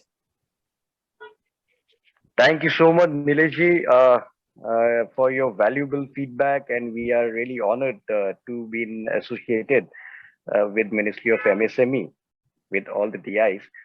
And sir, आपको एक और चीज आपको अपडेट और आपको और हमारे डेलीगेट्स को बताना चाहेंगे. जैसे हमने बताया कि Indian chamber of commerce it's one of the pioneer organization, and we basically this has been formed in 1925, and we are one of the nodal agency of most of the ministries. And recently we are working under Ministry of MSME. We also have intellectual property facilitation center for the entire Northeast. Okay. So, yeah, here each and every entrepreneurs who are those who are willing to go for IP facilities, like starting from trademark, copyright, patent, they can please walk into our organization here in Guwahati. Our office is at Ganeshpuri in Guwahati, and you have my number, so kindly get in touch with us for any related to intellectual property rights. We will definitely support you and assist you for availing these IP rights. And apart from that, ICC also having under the scheme of IC, which you had discussed and explained, Indian Chamber of Commerce is taking a delegation of 20 MSMEs from India to Abu Dhabi during the Abu Dhabi International Food Exhibition, which is starting from 6 to 8 December. And rightly said, yes, of course, those who are under Udyom, they are actually getting a lot of benefits under this IC scheme. So we again welcome all the delegates who are basically from food industry, hospitality industry, spices. Please connect with us if looking ahead to join this exhibition, B2B exhibition, which is happening in Abu Dhabi. Now with Barua this, जी इसमें मैं एक add हाँ करना जी, चाहता हूँ कि आप आपके एमएसएमईज को हाँ बोलिए जी, लास्ट 3 ईयर का आईटीआर और पासपोर्ट है ना, हम्म, और ये सब रिक्वायर होता है फॉर वीजा, क्योंकि यूएसए यूके और कनाडा में यदि हम एग्जीबिशन में ले जाते हैं तो बहुत लोगों का वीजा रिजेक्ट हो जाता है। ओके, तो हमें इनका कैपेसिटी बिल्डिंग बहुत मैंडेटरी करना है अपने सारे एमएसएमईज का। इनको सारे जो आईटीआर ओके, हैं रेगुलरली फिलअप करें और जीएसटी रिटर्न्स फिलअप करें। इनके पहले अकाउंट्स स्टेटमेंट्स भी रिक्वायर्ड होते हैं कई बार, तो ये लोग इसका ओके, ध्यान रखें। और आप एनएसआईसी की जो एससी एसटी हब स्कीम है उसमें एससी एसटी एंटरप्रेन्योर्स के लिए भी आप डेलीगेशन ले जा सकते हैं, उसके लिए एक अलग स्कीम है। तो आप you should contact to local NSIC office at Guwahati. NSIC office. Definitely, we Yes. will be in touch with them very shortly. Thank you so much for your suggestion, sir. बहुत जरूरी था सर ये information, कभी कभार हमारे information भी निकल जाता है.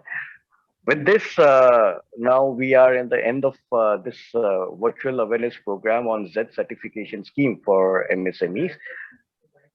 On behalf of Indian Chamber of Commerce, I, Pranjal Barua from Indian Chamber of Commerce, I extend a really hearty vote of thanks to our esteemed panelists, to Mr. Nilesh Trivedi, Assistant Director, Branch MSME, DO, Tura, Government of India, Ministry of MSME, and Mr. N Panigrahi, who is a Z consultant, who spared the time from their busiest schedule to grace this occasion. Today we had an opportunity to hear all of your thoughts and your valuable presentation, and this will surely will be going to encourage us. And thank you so much, and my gratitude to all the delegates who have joined us today.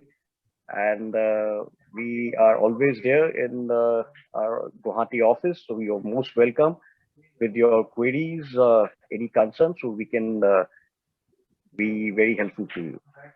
And of course, I would like to also extend my thanks to my colleagues and my IT team who were there along with us during this entire virtual session.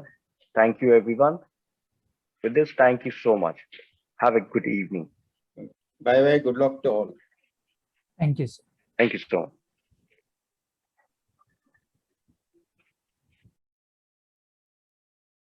Do you find the presentation informative and useful? If yes, then click like and also subscribe the channel for free to receive updates. Thank you. For more details contact SN Panigrahi at the below contact details.